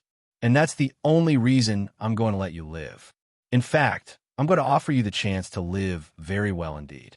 What would you two say to a $20,000 bonus? That's $20,000 apiece. For what? Asked Joe. Frank cut in quickly. What does it matter? For 20 grand, I'll do anything you can dream up. That's what I thought you'd say, said Igor with satisfaction.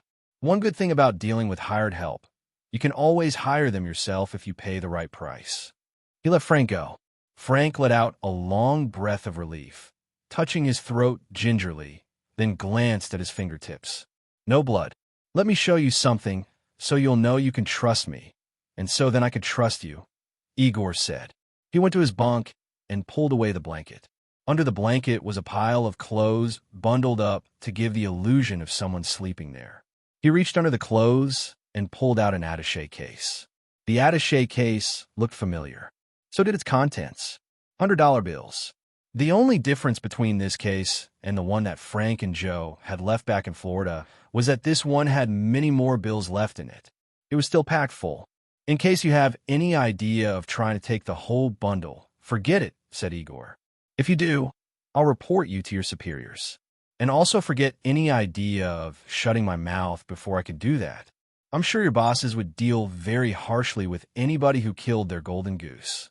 Boy, you don't trust anybody, do you? Asked Joe, shaking his head. Should I? Igor replied. The only thing I trust is the power of money. It's gotten me this far, and it will get me my freedom. But aren't you worried? Frank asked. I mean, if they take that, it's all over for you. Igor snickered. You think this is money? But I suppose you do. It must look like a lot to guys like you. It's small change.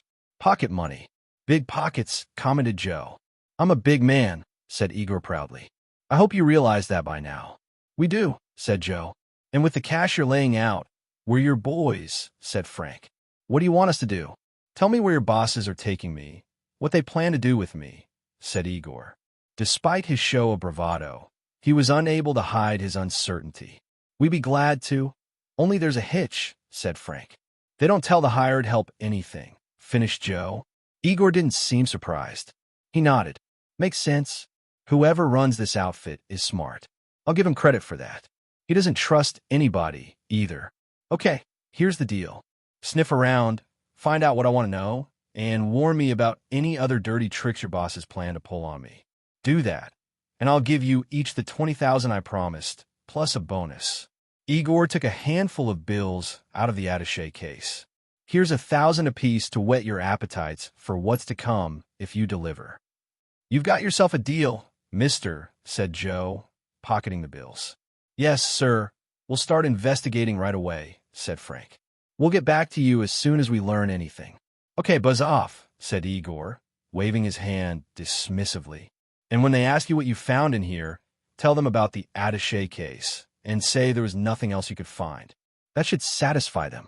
Thanks, sir, Frank said, still working on buttering him up. You think of everything. That's why I have everything, said Igor.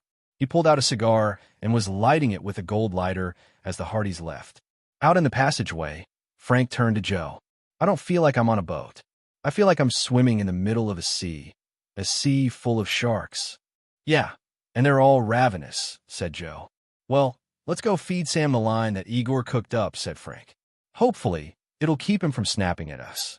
To their relief, Sam swallowed the story. He shrugged and said, well, at least we did our job. They can't blame us if we didn't come up with anything. It won't be the first time. What will they do without the extra information on the passenger? Asked Frank. Beats me, said Sam. They'll pick him up with the rest of our cargo, and that's the last we'll see of him. And where will they take him? Frank persisted. Sam grimaced wearily. Already told you, our job is to deliver stuff. After that, we don't have anything to do with it. He looked sharply at Frank. Hey, what makes you so curious, anyway? Joe interrupted hastily. Frank is naturally nosy. Gets him in trouble, I always say. All I want to know is what we're supposed to do now. Do we get some time off? You alternate shifts waiting in the galley, said Sam. One of you has to be on call in case Igor rings. The other can sack out in the cabin or play cards or whatever in the rec room. But watch out for the off-limit sign. It's not for decoration. On this ship, if you break a rule, you don't just say goodbye to your job. You say goodbye, period. Got you, said Frank. No problem, said Joe. Me, I'm going to get some shut-eye, said Sam, stretching and yawning. Don't wake me unless there's an emergency. There won't be much time to sleep. We'll be unloading in less than 24 hours, and then clearing out in a hurry. Frank glanced at his watch in surprise. I didn't realize it was day already. With everything blacked out, I can't tell night from day. Yeah, it is weird. Huh. Sam agreed as he went to lie down in his bunk. The bosses love to keep us all in the dark. By the time Frank and Joe reached the door, Sam was already snoring. Frank closed the door softly, then said, I'll take first shift in the galley. I'll try to find out if the cook knows anything. The way this operation is set up, I don't have much hope, though. I'll do some nosing around myself, said Joe. Hey, be careful, said Frank. Sure, you know me, said Joe. That's the trouble, Frank said with a grimace.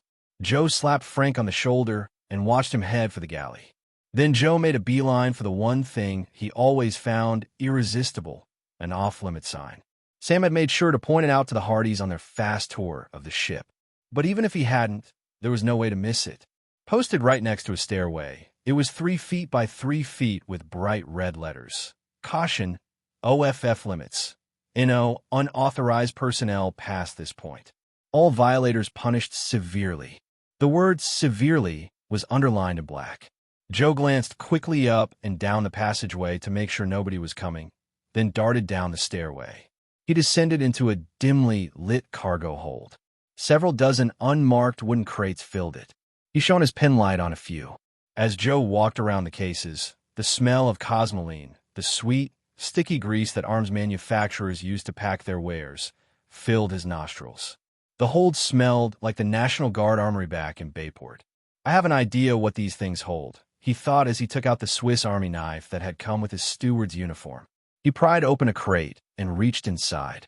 Yuck, he thought, and pulled back his hand. His fingers were covered with the dark grease that he had been smelling.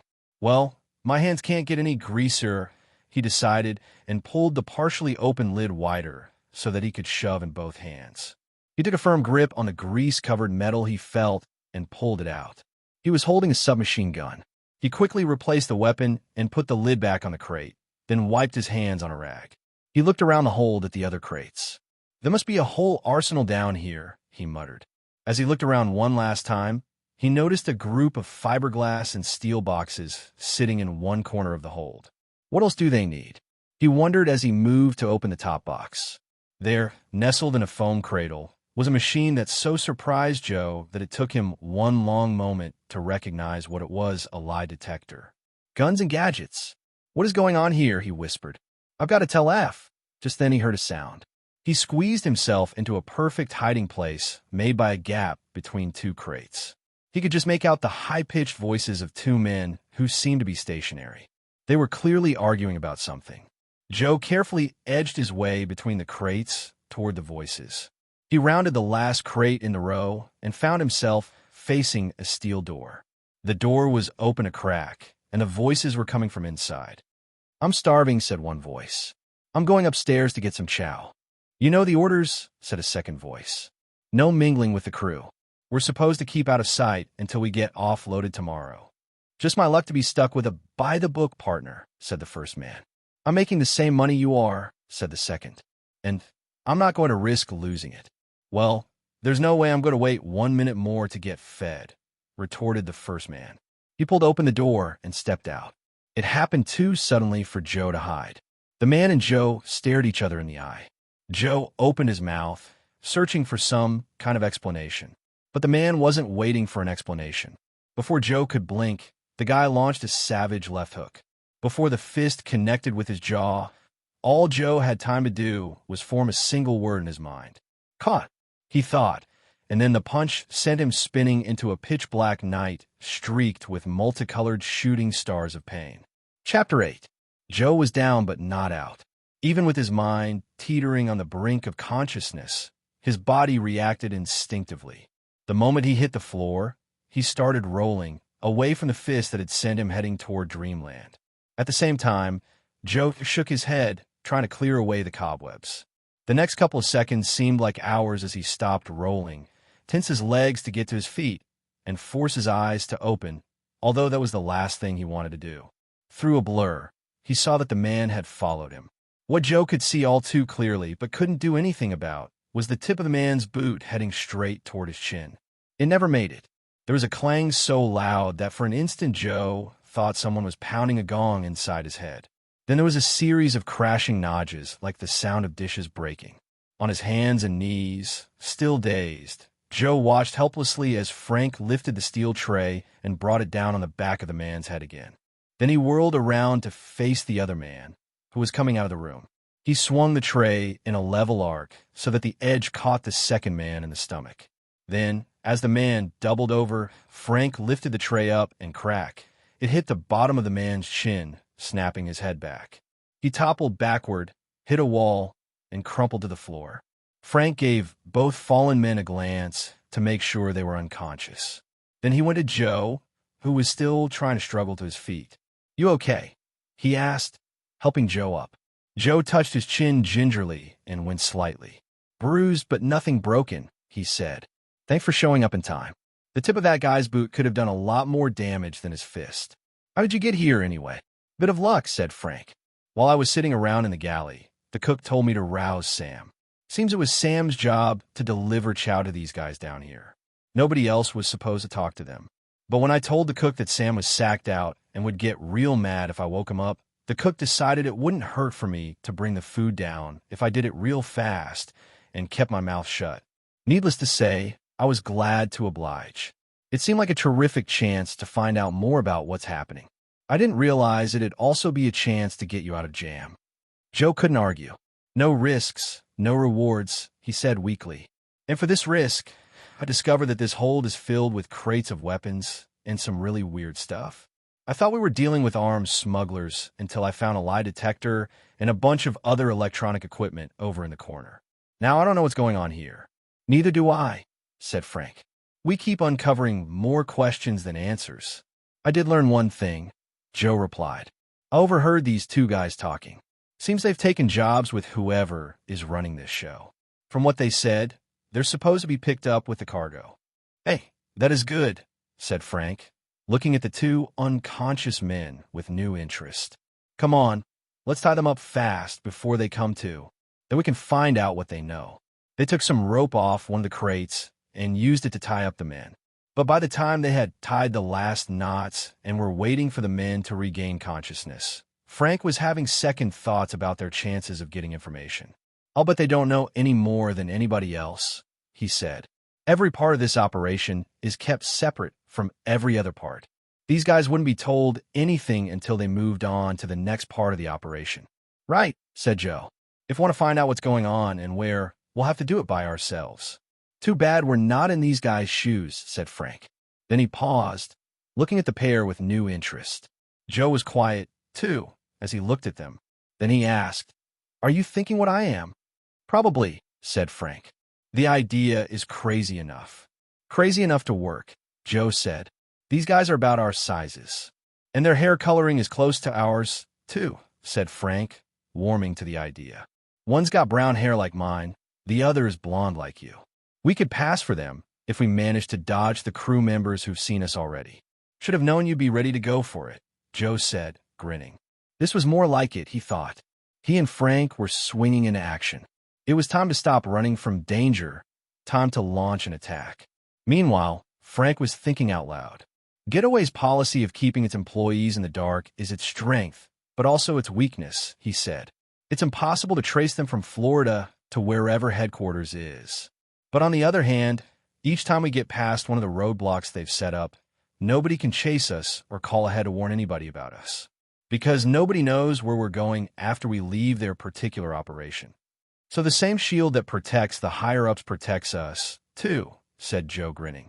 Not exactly, said Frank. Sooner or later, we're going to run into somebody who knows enough of what's going on and know that we don't belong here. And we're a long way from any sort of backup. When we run out of places to go, we have a problem, a real problem. So we make sure that we always have an escape route open, said Joe, shrugging. As long as we keep moving, I think we're in good shape. I hope so, said Frank, then turned back to the problem at hand. First thing we have to do is see Igor. Why? Asked Joe. You don't trust him, do you? No, said Frank. But we have to make sure he doesn't give us away when he sees us. He's only picked up at the same time as the cargo and us. Frank and Joe hauled the two limp men into the back room and made sure the ropes that bound them were secure. Then they put gags in the men's mouths. They planned to come back when the ship neared the shore and put on the men's khakis. Then they went to Igor's cabin. He was glad to see them. What did you find out? He asked. Remember, no info, no more money. Sorry, pal, said Joe, shrugging. Nobody knows anything. I should have known, said Igor with disgust. I was dumb to give you two a penny. In fact, I want my money back. What are you going to do if we don't hand it over? Joe sneered, acting the part of a young thug. You figure on taking it from us? I won't have to, said Igor smugly. I'll simply report that someone stole $2,000 from me, and your superiors will take it from you for me. You're a real nice guy, aren't you? Said Joe, waving a clenched fist in front of Igor's eyes. I've got half a mind to, Frank cut in on his tirade. Cool it, Joe. Use that half a mind of yours. Igor's got a lot more than $2,000 for us if we treat him right. Frank turned to the balding businessman and apologized. Don't let my buddy bother you. We know that we didn't come up with much, but we think we can give you your money's worth. Actually, we can do something that's worth a lot more than the $20,000 that you offered us. So far, we agree on one thing. Neither of you has earned the $1,000 I gave you, Igor said angrily. What do you propose to do to earn any more of my money? We made a deal with two guys we ran into, said Frank. They're new recruits who are going to the same place you are. We gave them $1,000 apiece to let us go in their places. That way, we'll be able to look out for you, keep you posted, and keep you protected. For a price, said Joe in a harsh voice. A bigger one than you offered. We had to pay off those two guys, and we're taking more risks. We want our payoff doubled. Highway robbery, snapped Igor. Take it or leave it, said Frank. Igor looked at their faces. Both of them kept their expressions flat and cold. Igor shrugged. Okay, I'll pay. You can't blame me for wanting. Lifetime habits are hard to break. He gave them a big, friendly smile that was about as convincing as the sun rising in the west. Sure, said Frank, giving him the same kind of smile in return. No hard feelings. So long as we get the cash, said Joe, concluding the negotiations. After they left Igor's cabin, Frank said, that worked fine. The one way to convince him we're on the up and up was to convince him we'd do anything for money. That's the only thing he believes in.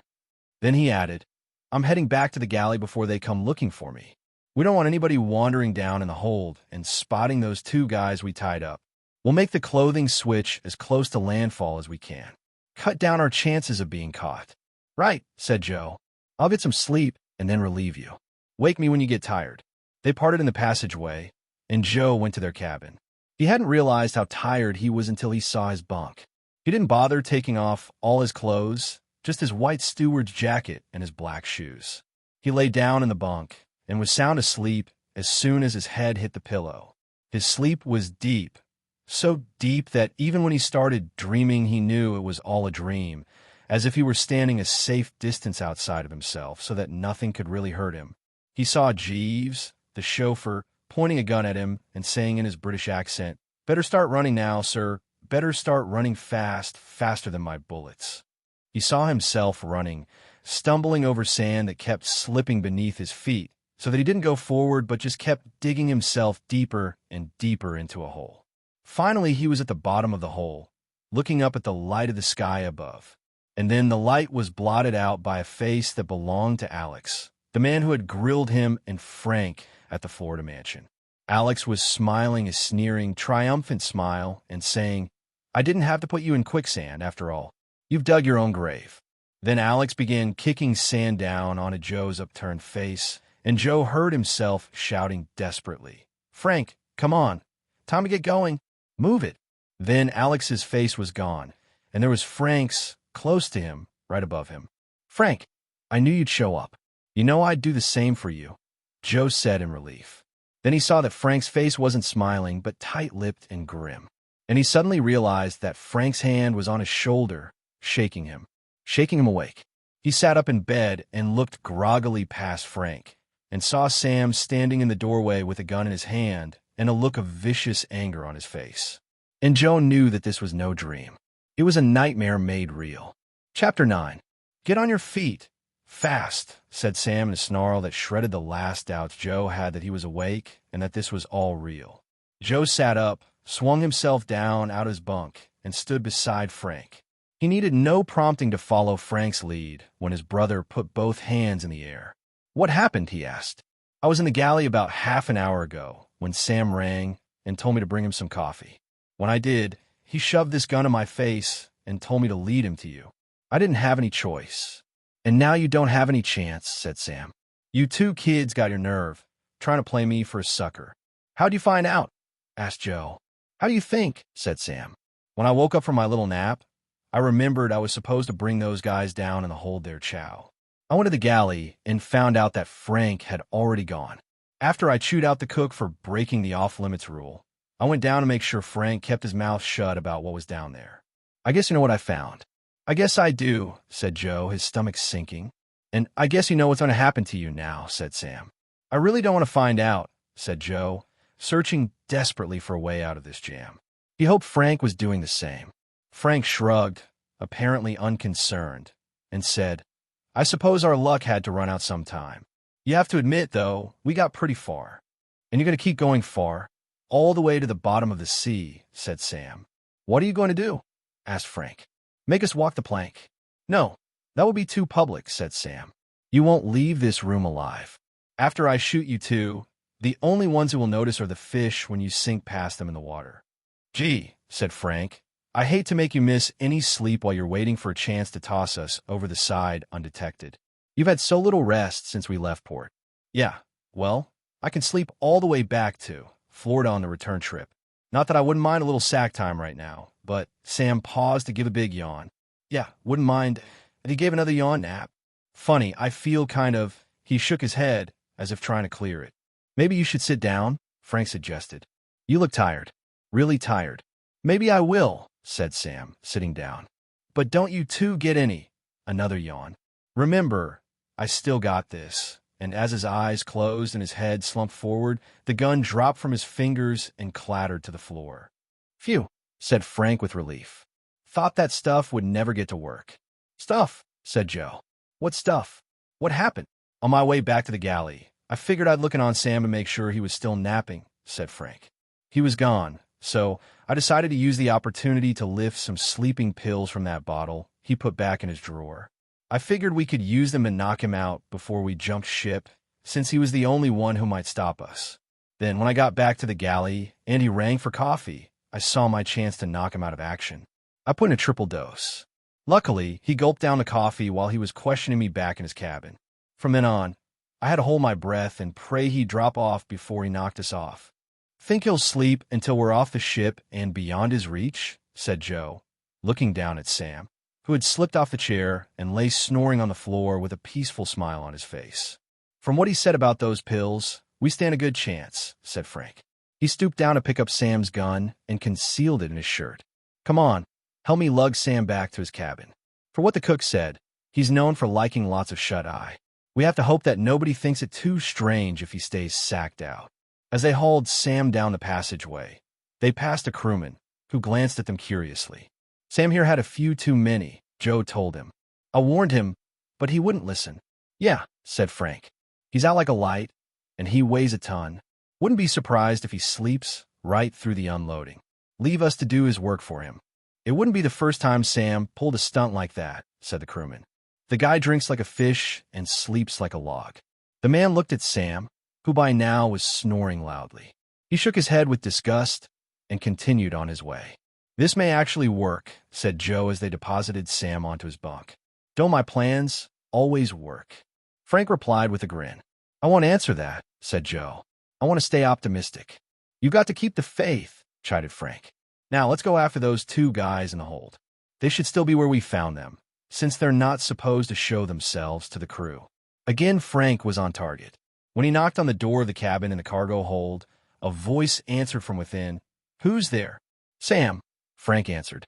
The door swung open, and a minute later the two men were backed up against a wall, their hands over their heads, their eyes fixed on the gun in Frank's hand. Upon questioning, they gave their names as Dave and Mike. Frank could have gotten their last names, too. The fear in their eyes told him that. But their last names weren't what he was interested in. He wanted to find out just one thing. Does either of you know where you're supposed to be going? He demanded in a harsh voice. Don't play games. Tell me the truth. I get very upset when people lie to me. Hey guys, cool it, Dave said hurriedly. No sweat. I'll tell you anything I can. Me too, Mike seconded.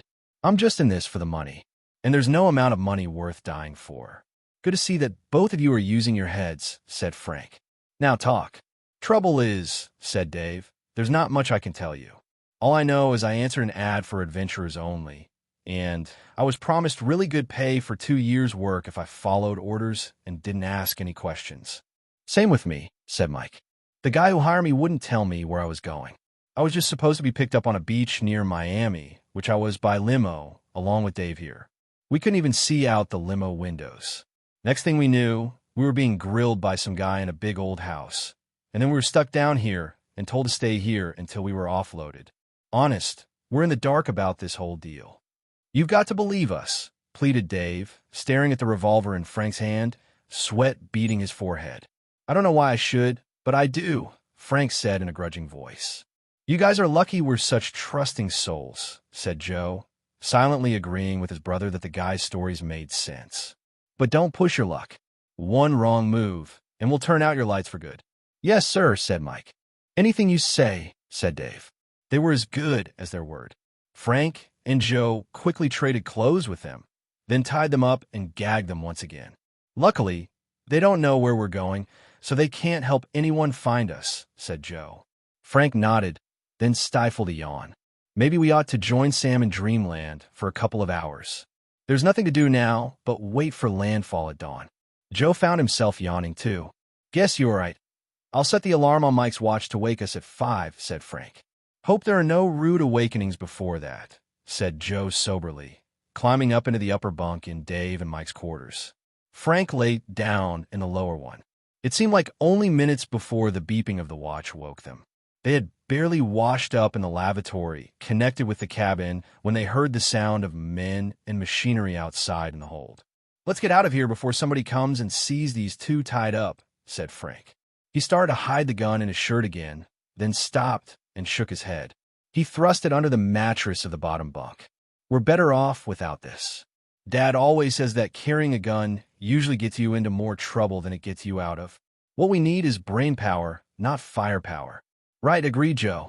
Anyway, we promised Dad we'd leave guns alone unless it was life or death. Then he added, smacking his fist in his palm, though muscle power can come in handy, and Dad can't complain about that. Spoken like a true muscle head, Frank said, then ducked a mock punch that Joe threw at him. Then sounds outside the cabin jerked them back to reality. This was no time for joking. It was time to save their skins. Frank opened the door and looked out cautiously.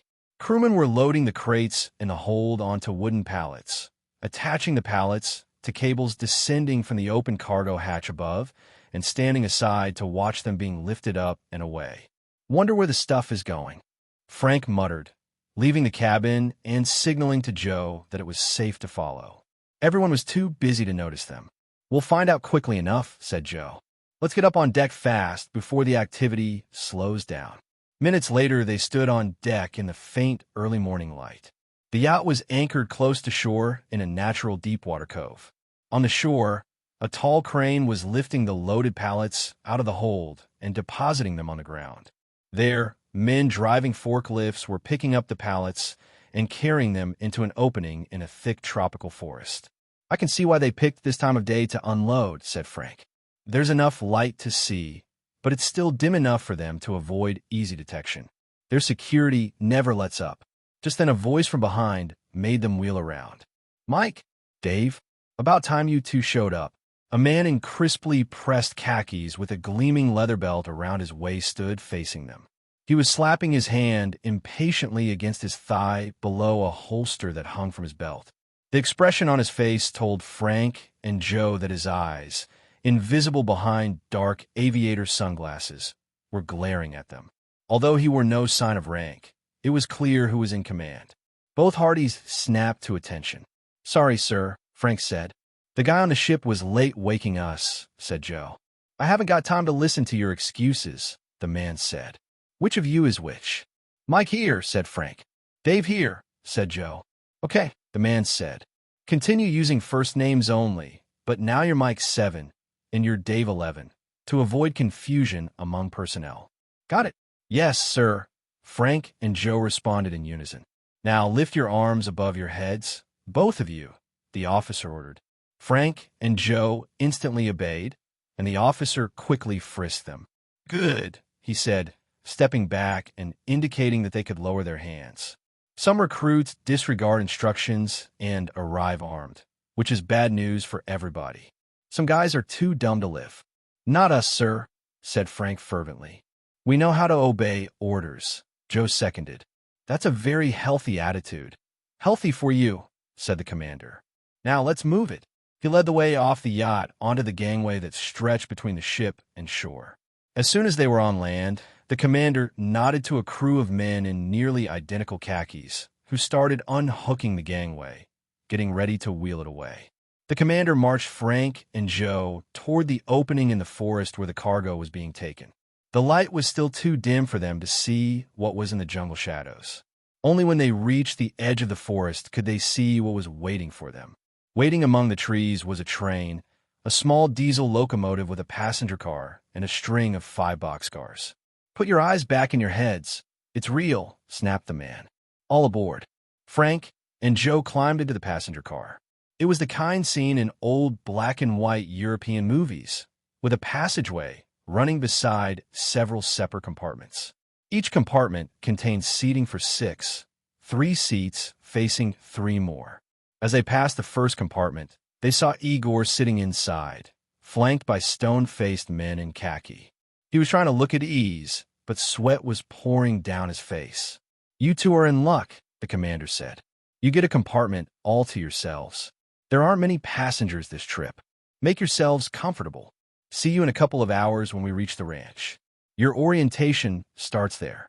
Frank and Joe sat facing each other on the faded blue plush seats of the compartment. Both peered out the window. All they could see was a thick rainforest of very tall trees. Frank slid open the window, stuck his head out, and looked upward. After several moments, he pulled his head in again. "Pretty clever. They've extended nets between the tops of the trees on both sides of the tracks and covered the nets with foliage. Looks like they've laced the top branches together, too. They've made sure that nobody can spot the tracks from above. It's as if we're in a tunnel." There was a gentle lurch, and the train started moving. "Remember how Alex mentioned their underground railway, Joe? I read about the original one, the operation that helped runaway slaves escape from the South before the Civil War," Frank said. "Guess you could call this the Underworld Railway." "Yeah, the Crime Rail Express," said Joe. "Just wish I knew where it was heading." Frank nodded in agreement as he squinted out the window, but he could see less and less as the light at the opening of the tunnel faded behind them. The train sped on, deeper and deeper into the darkness of the unknown. Chapter 10. "Bet you all are a mite curious about this railway," said the tall man in a cowboy hat and the now familiar khakis. He had met them as they got off the train at a distant corner of the ranch. But even if the Hardys had not been told, they would have been able to guess that this man, introduced only as Chief, was in absolute control of this huge highland ranch at the edge of the jungle. "Yes, Chief," Frank and Joe answered as they had been instructed to do. "Real interesting story, that railway," said the man. He was smiling with his mouth, but his eyes stayed hard. He kept Frank and Joe standing at stiff attention while he paced in front of them, the jungle a backdrop. He was making sure they knew who was in charge there. It was built by an American about 90 years ago. He saw those little countries here in Central America all split by civil wars and fighting with each other, and he figured that a good, enterprising American could come down here and take charge, carve out his territory, just like a man used to be able to do in the West before all the land got settled. Well, this fellow came down here and did just that, built this ranch, declared it an independent country with himself as president for life, ran a railroad to the sea, and had himself sitting pretty. Trouble was the folks down here got their act together and put this fellow in front of firing squad, and that was that. The ranch, his little kingdom, went to seed, and the railway tracks were overgrown by jungle, until I came along. You might say I'm following in that fellow's footsteps, except I'm not making his mistakes. You see, I know how to protect myself. I know what to protect myself with. And you boys know what that is. He looked at Frank and Joe, demanding an answer. "Guns," said Joe. "Sure, I got them," said the chief. "But I'm talking about something more powerful. The most powerful thing in the world." "You don't mean atomic weapons?" said Frank, trying not to shudder. "Nah, don't need them with what I've got, Though I expect I could get some if I wanted to, the chief said, his grin widening. What I'm talking about is money. Money and information. That's all I need. Frank and Joe exchange a quick glance. Once again, just when they thought they'd found the answer to some of their questions, they discovered that all they had was a new set of questions. Yes, sir, money nearly does it all, the chief went on. But I don't have to tell you too that. Money is what got you down here, right? Yes, Chief, Frank and Joe answered. But I've got news for you, the chief went on. All the money in the world can't get you out of here. And you remember that. Nobody leaves here before I say they can. Nobody leaves here alive, that is. You got that? Yes, Chief, the Hardys responded again. Glad you got the message, said the chief. Now, you boys follow orders, keep your noses clean, and maybe when your 2 years are up, I'll figure I can trust you and let you go home. But remember, one little foul up and you two ain't going nowhere except 6 feet under the ground. Yes, Chief, said the Hardys, beginning to feel like broken records. Okay, you can go now, the chief said. Dmitri, he called. Assign these boys their duties. He turned and strode away. Dmitri, the man who had ridden on the train with them, walked over and joined them. Did the chief give you his orientation speech? Dmitri asked. Yeah, if that's what you call it, said Joe. That's what I call it, Dmitri said in a voice that made it clear that he didn't like wisecracking. Then he commanded, Come with me. Time to get that cargo off the train. He drove Frank and Joe in a jeep to the boxcars, where men were loading the weapon crates onto a large flatbed truck. Start sweating, he told the Hardys, and they joined the others working in the broiling heat. Even there in the highlands, on a plateau above the rainforest, it was clear that this was Central America. They could feel the sun directly overhead, beating straight down on their backs as they worked. When all the crates had been loaded, Frank and Joe climbed into the back of the truck with the other men, and the truck started rolling. It bounced along a dirt road that cut through lush grassland dotted with herds of cattle until it reached the bank of a wide, slow-moving river. Dmitri climbed out of the front of the truck and told the men to climb down from the back. He pulled a walkie-talkie and snapped it on. Frank and Joe, standing close to him, could hear him speaking in Spanish. After he had finished, he said, Okay, men, we wait here. Shouldn't take long for them to cross over. Joe peered toward the other side of the river. Jungle grew down to the opposite bank. Who are we expecting? He asked. Bandits, guerrillas, freedom fighters. Call them whatever you want, said Dmitri with a shrug. They're our first line of defense, and the main reason that no prisoner ever gets very far. We keep them supplied with arms and ammunition, and they guard our perimeter. What they do with the guns the rest of the time is their own business. 2 large, flat-bottomed boats were crossing the river, propelled by loudly chugging engines. Aboard them were bearded men in jungle camouflage uniforms. When they had reached the near bank, Dmitri turned to his men. Load the stuff aboard. Frank and Joe teamed up to haul crates aboard the boats. They were able to talk in whispers as they worked.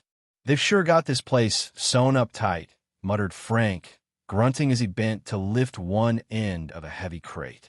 Thick jungle all around, bandits hiding behind trees. Kind of a funny setup for the perfect getaway. Joe agreed as he lifted the crate's other end. I mean, what do they need a ranch for? A couple of plastic surgeons and an acting coach ought to be enough. The 2 boys carefully boarded the first boat, lugging the crate between them, and set it down at the feet of a surly-looking bandit. Keeping silent until they were once again on land, they continued their conversation as they loaded several more crates. Something smells rotten here, Joe murmured. I don't think it's the river water, either. What has me worried is how we'll manage to get out of here, Frank answered. The only way I can think of is to somehow get word to Dad or the Gray Man. Joe frowned. The Gray Man was the Hardys' contact in a top-secret American intelligence operation and a hard man to get hold of. They'd helped the operation out more than once. But the only way they knew of to contact him was via modem from Frank's home computer. They were a long way from that computer now. Well, it's only a 2-year enlistment, Joe joked lamely as they loaded the last crate onto the boat. It'll fly before we know it. Yeah, sure, Frank muttered. After the loading was finished and the boats were heading back across the river, Dmitri told Frank and Joe to climb into his jeep while he sent the other men back to the truck. Dmitri sat in back with the Hardys and told his driver, "We're making a tour of the ranch so our new men here understand the layout. You know, the standard orientation tour." The man said, "Yes, sir," and started the Jeep back over the dirt road. Again, they passed the grazing cattle, and Dmitri explained, "That's where we get our beef. Not to mention that the chief likes to play cowboy. He rides a horse and lassos steer, brand them, that kind of stuff." Dmitri smiled, as if at a private joke. It's one of his favorite hobbies. The Jeep turned onto another dirt road, and they drove to where the grassland turned into fields of corn and grain and vegetables. "This is where we get the rest of our food," Dmitri explained. "The chief has made this ranch practically self-supporting." "How many people live here?" Frank asked. "Oh, plenty." Dmitri gazed off into the distance. "And they stay a long time. Is it expensive?" Joe exchanged glances with Frank. They needed information, but weren't sure how far they could push Dmitri without his getting suspicious. At the moment, he seemed not to notice how curious these two young recruits were. "You never saw anything so expensive in your life," he bragged. "See that?" He pointed toward a large complex that had just become visible in the distance, at the edge of the surrounding jungle. "That's the ranch house. Only the truly elite can afford to stay there. A suite in the big house costs $50,000 a month, and that's just for a room and continental breakfast, no more. You pay for extras. A good meal costs $1,000. Clean sheets, $500. Laundry and dry cleaning, $1,000 a week. Why would anyone pay that much?" Frank asked incredulously. "How ritzy can the place be?" "Oh, it's ritzy, all right. But that's not why people stay. See, the catch is it costs $5 million in cash to check out."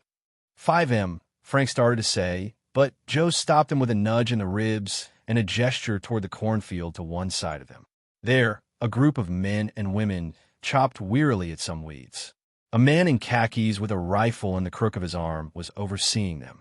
As the Jeep drew closer, Frank and Joe could see that, while most of the workers were probably locals, a few among them were middle-aged, paunchy, sunburned, and obviously not accustomed to field work.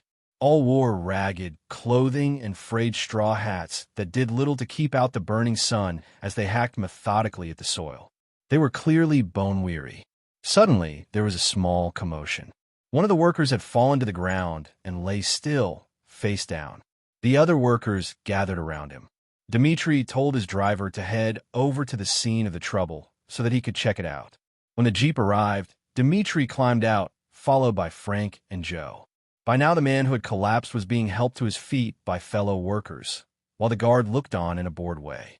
Frank and Joe could see that the man was in late middle age, with a stubble of beard on his hollowed-out cheeks and dark circles of fatigue under his watery blue eyes. Something stirred in Frank's memory. He was sure he had seen that face before, but he couldn't remember where. Dmitri, though, knew who the man was. "Hans? Causing trouble again? Won't you ever learn?" Something inside the man seemed to snap. He straightened up, his nostrils flared with anger, his eyes ablaze. For a moment, he was no longer a cowering field worker. His voice was the voice of someone who was used to being in command. "Stop with this, Hans, nonsense. I'm sick of these silly games you play here. Call me by my right name, at least. Carl Ross. A man who could buy and sell you 1,000,000 times over." A shiver ran through Frank. Carl Ross. Now he remembered where he had seen that face. On the front page of the newspaper when the financier had mysteriously disappeared, just before he was to be indicted for stealing millions in the stock market. Dmitri's voice was laced with sarcasm as he said, "Hans, maybe that was true once, but you're broke now. And the ranch is your home. Don't you like it here? Maybe you should try to escape again. Next time you get lost in the jungle, the guard might not find you and bring you back. You might get away and keep going until the jaguars or snakes or alligators finish you off. Or you could cross the river and have our friends over there nab you." Dmitri turned to Frank and Joe. "I heard that Hans here was a real smart operator on the outside, but he's acted real dumb around here. After he went broke, he had a real nice job in the ranch kitchen washing dishes. But he gave it all up when he tried to get away. Guess he thought escaping from here would be as easy as escaping from the States." "What do you want me to do with him, sir?" the guard asked Dmitri. Get him back to work, said Dmitri. If he drops, let him lie in the dirt. He's not going anywhere. Are you, Hans? And remember, if you cause any more trouble, we cut your rations in half. The fire had faded from Carl Ross's eyes. His voice was a whimper. But it's such a very little bit already. Maybe if I ate a little more, I could work better. Nothing much. Some extra margarine, maybe. It makes the bread taste so much better. Well, if you're very good, we'll see about that, said Dmitri, smiling. We might even give you some meat on Sundays. How does that sound, Hans? You don't mind my calling you Hans, do you, Hans? No, not at all, Carl Ross said. Please forget my little outburst. It was the sun. Yes, a touch of sun. Carl Ross picked up his hoe and began hacking at the weeds with as much vigor as his bent body could muster. Dmitri watched with a smirk on his face, then climbed back into the Jeep. Frank and Joe, both feeling queasy, followed him, and the Jeep drove off. Guess you've seen enough, Dmitri said. You get the idea how we operate here. Yeah, we've got the idea, said Frank, masking his disgust. Sure do, agreed Joe. Anyway, you won't be working out here, said Dmitri. You've been assigned to the ranch house staff. Easy duty. You even have your living quarters there, so you don't have to live in the barracks. I'll take you there now to be briefed. When they reached the ranch house, a rambling, two-story, colonial-style structure built around a central courtyard, Dmitri offered a few words of caution. Like I said, it's easy duty, but there is one hitch. You're going to be working right under the chief, and sometimes he's, well, a little extreme. The guys before you made the mistake of acting surprised at some of the stuff he did, and they're out guarding the jungle now, fighting mosquitoes. So if you know what's good for you, you'll keep your noses clean and do exactly what you're told. Dmitri left Frank and Joe with the front door guard, who said to them, you can pick up your gear and bedding and get settled later. The chief wants you right now, on the double. Where do we go? Asked Frank. Down that hall there and through the door at the end, said the guard. It leads to the courtyard. What do you think? Asked Joe as he and Frank started down the wide, high-ceiling hall. Is it worth $50,000 a month? It's not bad, Frank said as the two brothers looked around at the sweeping Spanish-tiled stairways, huge oil paintings, and antique carpets. But even that much money isn't enough to keep an organization like this going. Think about it. The house in Florida, the yacht, the private railroad, the ranch, it's got to cost more than a small country. The world's greatest scam for the world's biggest crooks. Joe shook his head in disbelief. Can you imagine how Carl Ross reacted when he got here and found out what he'd laid out his money for? A prison a lot worse than the one he was escaping. Not such a perfect getaway. At least they haven't killed him, said Frank. Yeah, but that's the question. Why haven't they? They've gotten all they can from him. Joe paused to straighten what looked like a small but genuine Rembrandt painting. Lucky we got assigned to headquarters, Frank said. This'll make it a lot easier to fill in all the blanks about what's going on here. There's one blank I want filled in right away, said Joe. What's that? Asked Frank. What Dmitri said, that bit about the chief acting extreme, said Joe. What could be more extreme than what we've already seen and heard around here? Suddenly, through the half-open door leading to the courtyard, there came a hideous human scream. You know, Joe, said Frank, I've got a hunch we're about to find out. Chapter 11. The only inhabitants of the large central courtyard were half a dozen bright green parrots cackling at one another in the branches of a 20-foot palm tree. The entire courtyard was filled with lush, tropical trees, flowers, and plants in an apparent effort to bring some of the jungle into the heart of the ranch complex. In the center of this miniature jungle, an elaborate fountain paved with hand-painted tiles sent streams of water up into the humid air. Frank and Joe were in no mood to enjoy the scenery, though. Another horrible scream pierced the air, and this time it was clear that the sound was coming from behind a closed door at the opposite end of the courtyard. Come on, said Frank, and he led the way through the trees, causing the parrots to squawk indignantly overhead. Frank, maybe we should, Joe said as they reached the far door. SSH, Frank warned him and cracked the door open to peer inside. Just then another nerve-shattering scream washed over them. I told you, I don't have any, a voice cried out. Frank hesitated. The voice was familiar. He motioned to Joe, and the two boys slipped through the door. This section of the ranch was radically different from the main entryway, and something about it made the Hardy skin crawl. The narrow, low-ceilinged hall was painted antiseptic white. The lighting was fluorescent. The floor was green linoleum. "Looks like the infirmary at school," Joe whispered. Voices came from a room at the end of the hall, where a door had been left ajar. The two voices were too low now to decipher, but they sounded familiar. Frank and Joe moved toward them and cautiously looked into the room. Igor, his clothes torn and muddy and his face cut, was sitting in a dentist's chair, and plugged into his wrist fed what looked like a glucose solution into his bloodstream. The other man was the chief. He wore his khakis and cowboy hat and was standing on the other side of the chair. Near him was a table loaded down with a lie detector, a voice stress analyzer, and other complicated electronic equipment that even Frank had never seen before. The chief held a syringe in one hand and was adjusting his equipment with the other while talking to Igor in a low monotone. When he saw Frank and Joe, he stopped talking. Remembering Dimitri's warning, Frank and Joe were careful to show no surprise at the scene. Keeping their faces expressionless, they entered the room, saluted, and said in unison, "Reporting for duty, as ordered, sir." "Glad you're on board, boys," the chief said, his Western accent more pronounced than ever. "I was just warming up Igor here a little bit. Seems he's a bit shy about telling me where he's stashed his cash." "I told you, I have no cash," Igor protested, unable to take his eyes off the syringe, whose tip bubbled with an odd-looking blue liquid. "Please, you have to believe me." "Sure, I believe you, partner," said the chief, smiling. "Just like I believe all the folks who come visiting us here. All those poor fellows. None of them with a red cent stashed away, except for what they brought with them. And you don't even have that anymore, do you?" The chief checked the level of the force solution. Then he held up the syringe and squeezed it until a tiny blue bubble dripped down the side. "Yep, poor old Igor here had the unfortunate idea of trying to cut out once he saw it wasn't quite the palace he'd envisioned," the chief said, reaching for Igor's free arm. "Seems he jumped the train as it was slowing down outside the ranch. The guards caught him naturally, and if they hadn't, the snakes sure would have. The penalty for an escape attempt at Rancho Getaway is the forfeiting of all a man's available money. Sad to say, Mr. Igor here doesn't seem to have the extra savings for even one more night alive.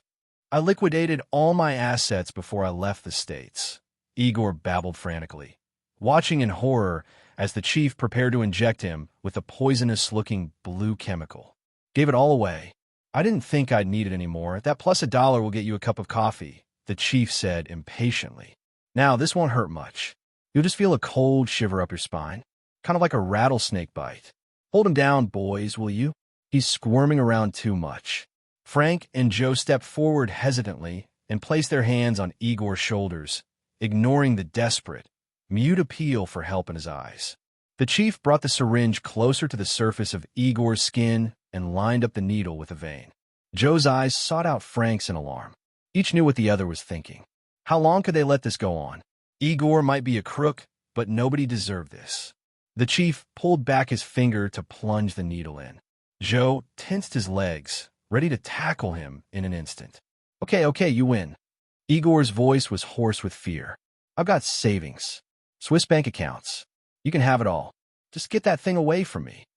The chief smiled and stepped back. Relieved, Frank and Joe released their hold on Igor. "I knew you'd come to your senses," the chief said, setting the syringe on the table and reaching for a pad and pencil. "If you'll just give me the account numbers, I think we might have ourselves a deal." As Igor, half mad with relief and fear, rattled off a string of account numbers from memory, Joe and Frank exchanged glances. Extreme wasn't the word for the chief. Crazy was closer, except that if the chief was crazy, it was like a fox. A rabidly cruel fox. That's all. The chief mumbled as he copied down the last of the account numbers. There were almost a dozen, all in Swiss and offshore banks, the kind that operate by number only instead of by name, appearance, or proper ID. "You wouldn't be holding out on me again, I hope, Igor." "Are you kidding? Money's not everything, you know." The chief chuckled. "Untie him," he commanded the Hardys as he started out of the room. "We'll go inside and get these funds transferred so Igor here can relax, and take a shower in his room. You two come along to keep guard. The chief's office was ultra-modern, except for pictures of the Old West and the mounted head of a longhorn steer that jutted out of the wall behind his chrome and marble desk. The chief motioned for Igor to sit down facing the desk and ordered Frank and Joe to stand guard near the door. "Make yourself comfortable," he said to Igor. "I'm going to check these little old numbers out. We've got a communication set up here that can do that in no time flat." He started to leave, then paused. "I forgot," he said to the Hardys. "You two haven't been issued weapons yet. Until that happens, you can use this." The chief took a pearl-handled 6-gun out of a cabinet near the desk and tossed it to Joe. Then he left the room. As soon as he was gone, shutting the door behind him, Igor turned eagerly to the Hardys. "You two have to help me escape," he said. "That money I promised you before, well, I'll triple it, quadruple it, anything." "What are you going to pay us with?" said Frank, keeping up a show of suspicion. No sense in blowing his and Joe's cover. "Yeah," Joe seconded him. "Looks like the chief has all your cash." Despite his sorry state, Igor looked at him with contempt. "You think I gave him all my bank account numbers? Don't be a fool. With crooks like him, you've always got to keep your highest cards back, just in case he threatens you again. Those accounts I gave him were chicken feed. I've got something worth more than all of them put together. Millions, I tell you, millions." "Millions?" Frank said, pretending to think it over. "What could be worth that much?" "Information, my friend." Igor leaned toward him, and the Hardys again saw the look of raw desperation they'd witnessed when the chief had threatened to put him out. He was a cornered animal, they realized, and he'd fight tooth and claw before allowing himself to become someone else's prey. Stock tips, insider scams. Who's going to make the next takeover bid, and when? I put half the people in the top 500 where they are today. I can even do a little blackmail if I have to. Why do you think I'm on the run? Because I've got a direct line to the really big money boys, and I know how to redirect it. While Igor was trying to persuade the boys to help him, Frank was thinking fast.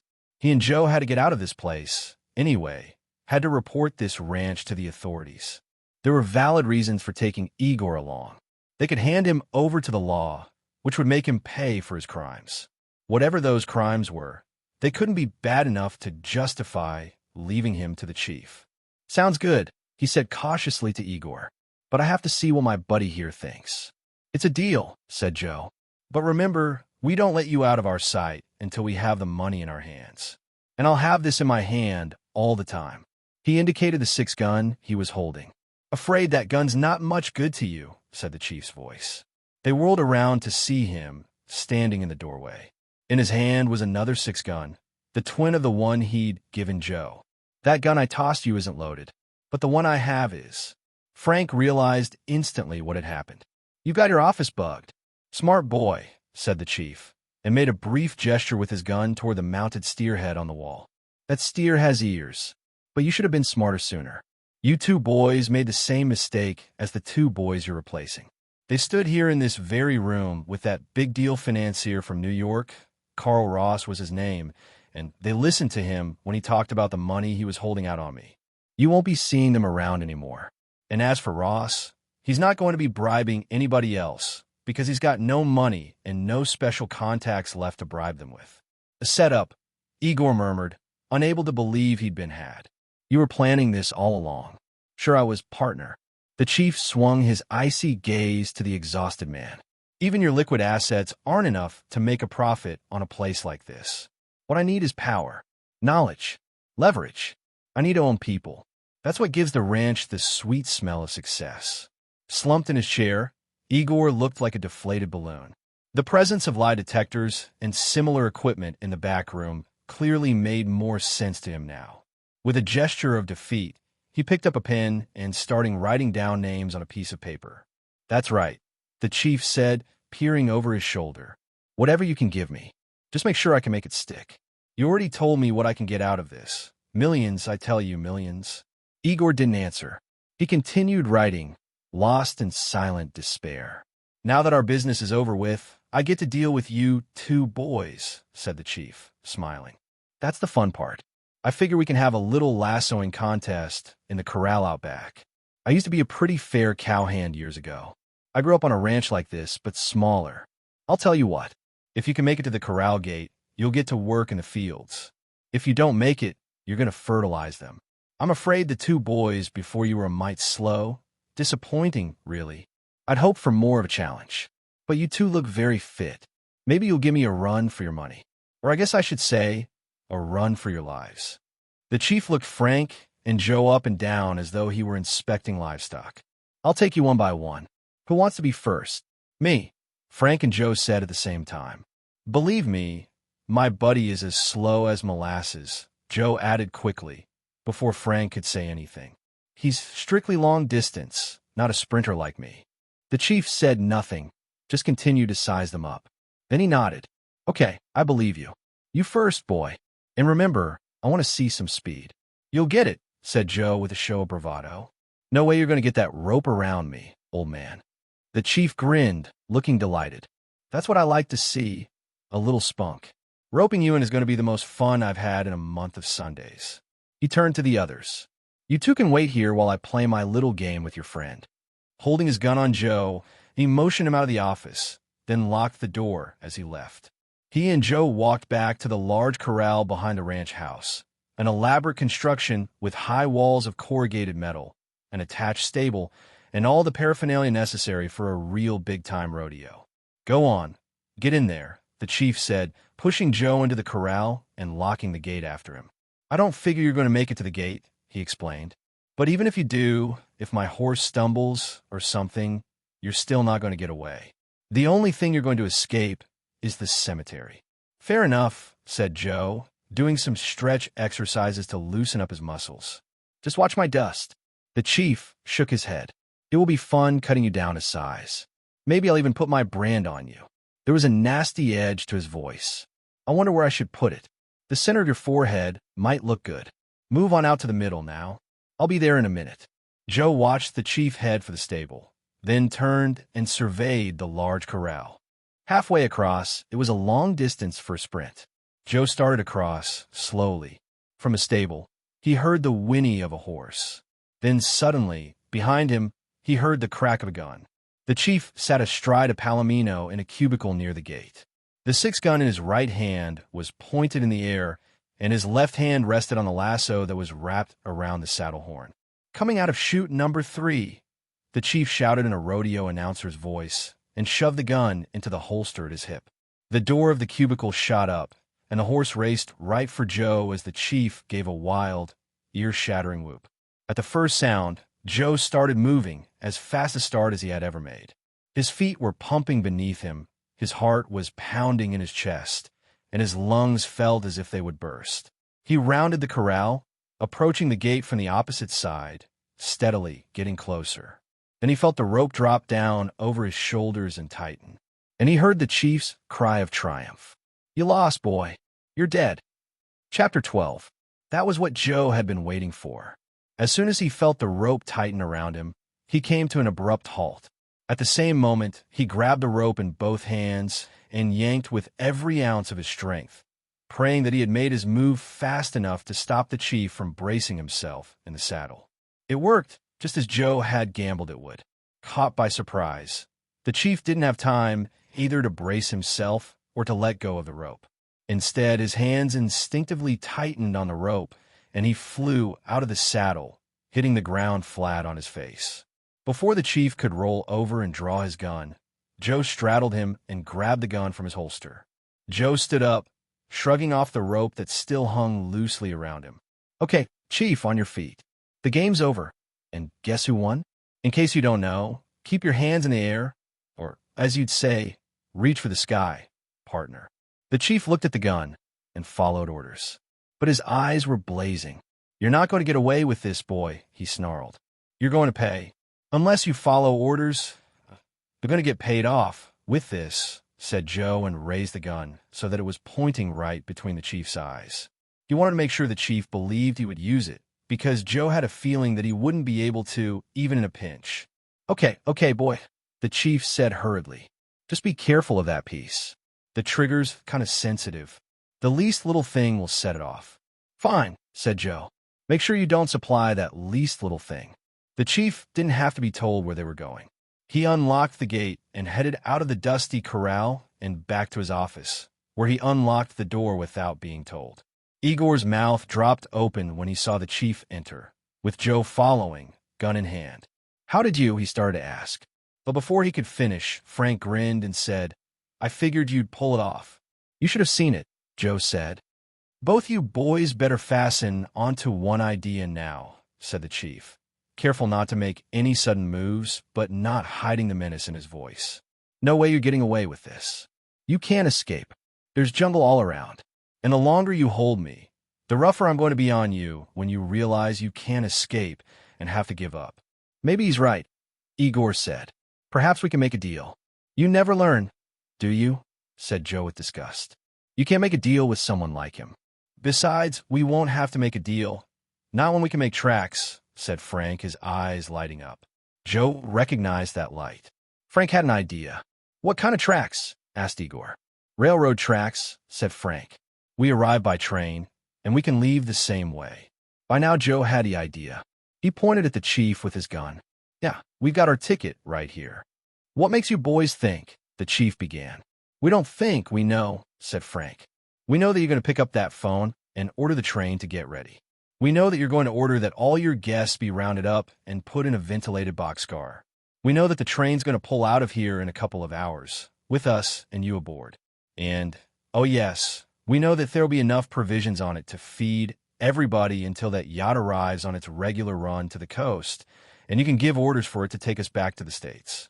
You want to know how we know all that?" Joe chimed in. "We know that you know what'll happen to you if you—" The chief looked at the gun staring him in the face and picked up the phone. He made 3 calls, never taking his eyes from the gun.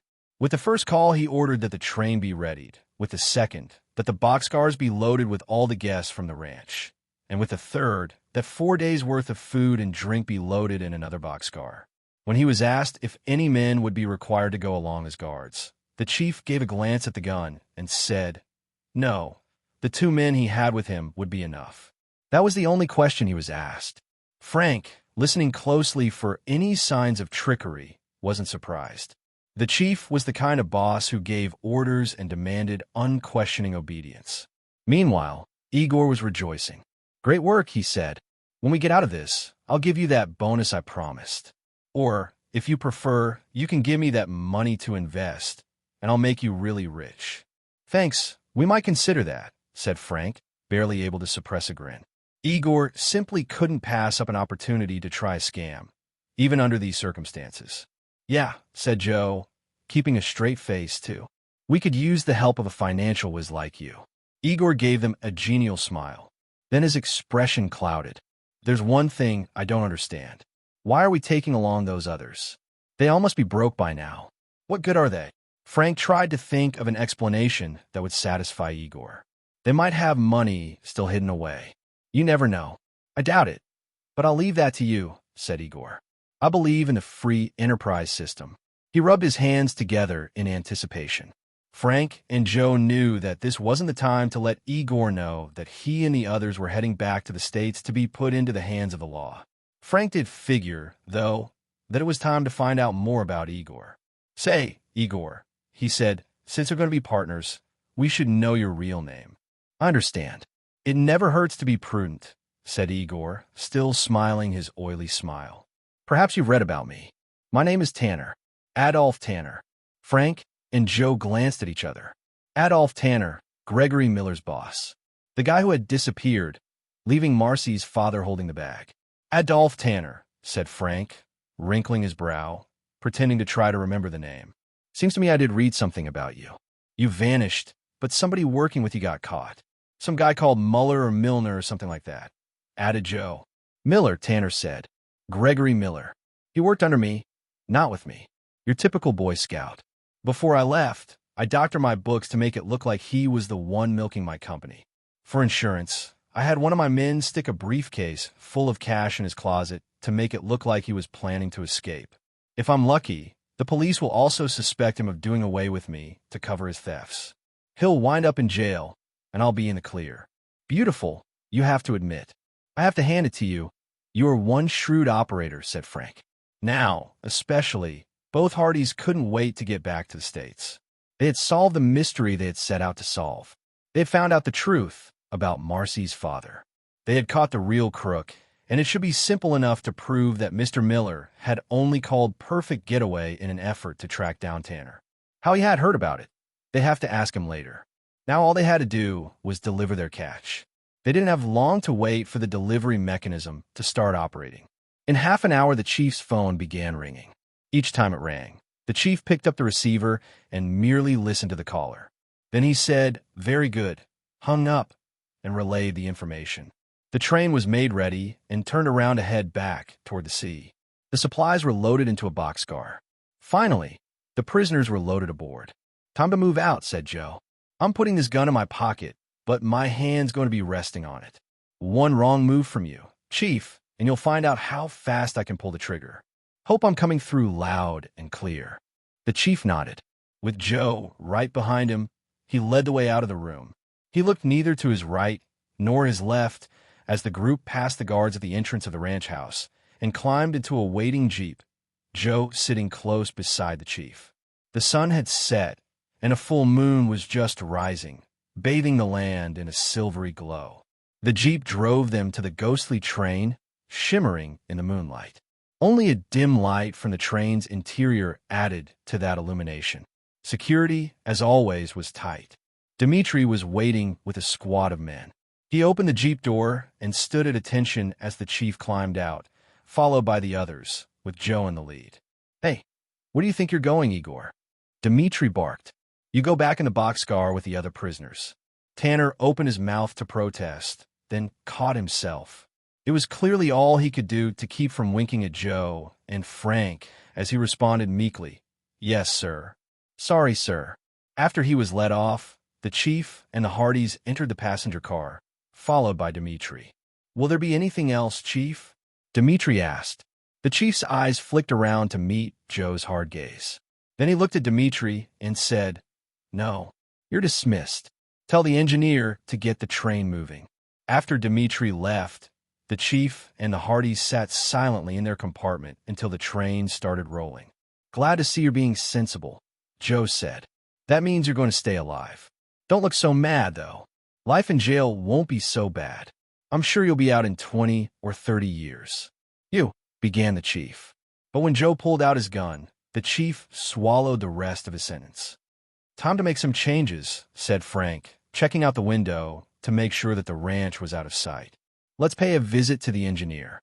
Herding the chief ahead of them, they moved forward through the passenger car and then through a door that connected it with the engineer's compartment.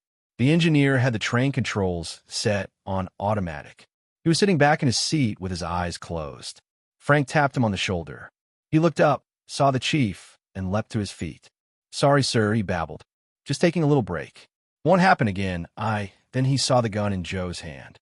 "We want you to do us a favor," Joe said. "Show us how to run this thing. We want to expand our occupational skills." A half hour later, the chief and the engineer were tied up in the passenger car, and Joe and Frank were at the controls.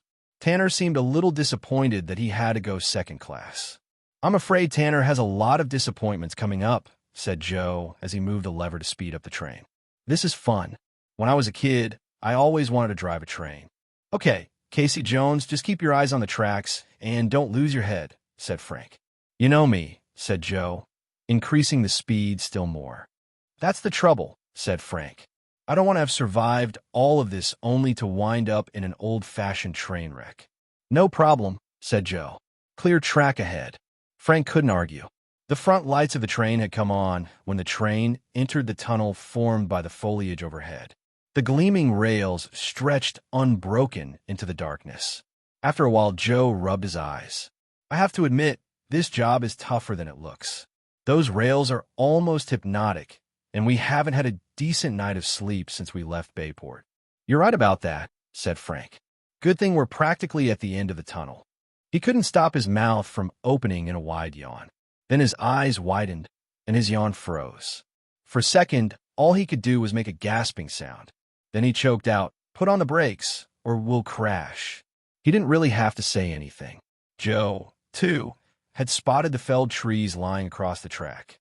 He yanked on the brakes and started breathing again only when he felt the train come to a stop with a loud hiss and an ear-piercing screech.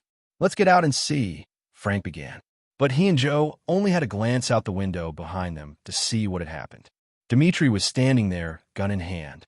And from the darkness behind Dmitri came a voice that they recognized all too well. "Hello, hearties. Long time no see." Chapter 13.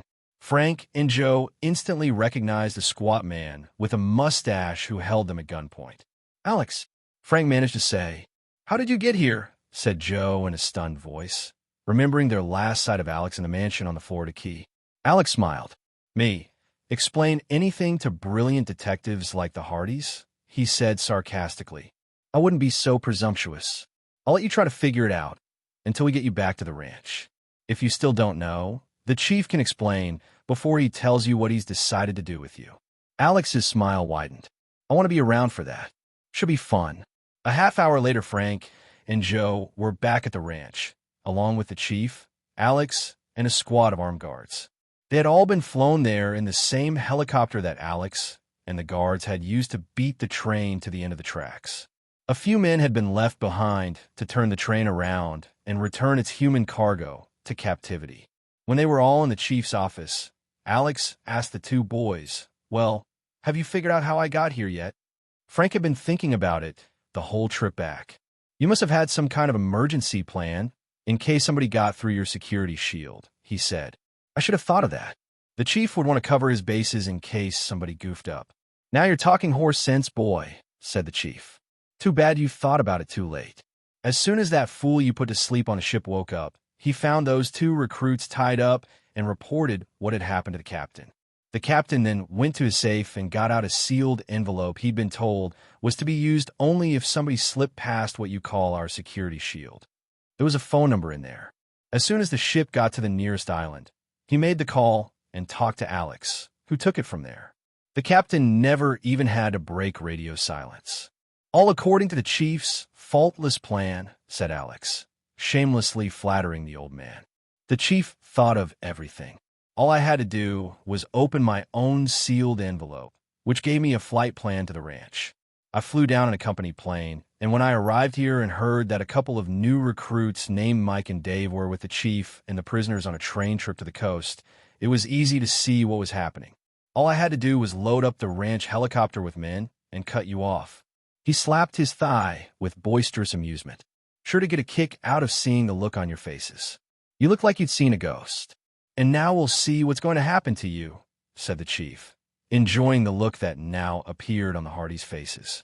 "We could just kill you. A couple of bullets in the back of the neck, and that would be that. But after what you've done to me, that's not enough. I think you need to sweat a little." The old man pulled off his cowboy hat as he walked close to the two boys. His voice hardened as he wiped the sweat from his face and said, "Fact is, boys, I want to see the two of you sweat blood. And I know how to make you do it." As he watched the brothers' faces tighten in apprehension, his booming laugh filled the room. "I don't think I'll tell you how. I'll let you start sweating now, and you can sweat the whole night through. Then tomorrow I'll let you in on my little surprise. We'll see if you boys can really take it." He turned to his guards. "Put them in the lockup, and turn up the heat." The lockup was a windowless white room. There was no furniture, not even a crude cot or bolted-down chair, such as one would expect to find in the lowliest jail cell. Hanging down above the door was a 500-watt light that could have driven away the shadows on a city block. In that small room, the glare reflected off the stone floor and the steel door and turned the tiny chamber into an oven. Joe used the palm of his hand to wipe away the sweat pouring down his face. "Phew, must be 100 degrees in here." Frank was sweating just as hard. "Right, and they didn't leave us a drop of water." "Then that means we've got to get out of here, fast." "But how?" asked Joe. Frank started to say something, but then, grinning ruefully, put a finger to his lips to indicate that they'd have to work in silence. They couldn't afford to let the chief overhear their plans. Then he realized that he had no plan. Shrugging his shoulders, he sat down on the floor to think and sweat. Joe wouldn't join him. He couldn't. His restless nature demanded that he do something. He paced around and around the cell. Finally, he dropped to the floor beside Frank and said in a whisper, "I hope you've figured a way out of this box. I've looked over the doors, the walls, the floor, every inch of it, and I think they've really got us this time." Frank replied in a voice no louder than his brother's, Sometimes all we can do is wait and save our energy for when there's an opening. Listen, Frank, snapped Joe. Waiting I can put up with, but baking's too much. I'm gonna knock out this light, at least. Much more of this heat. And come morning, all they're gonna find are a couple of crispy critters. Joe backed up against the far wall and charged full speed at the door. The instant before he would have crashed into the weighty steel sheet, he leapt skyward like a basketball player going up for a slam dunk. At the top of his jump, he caught hold of the heavy steel pipe from which the light was suspended. Slowly, feeling the heat of the scalding globe only inches away, he pulled himself up until he could brace one arm over the bar.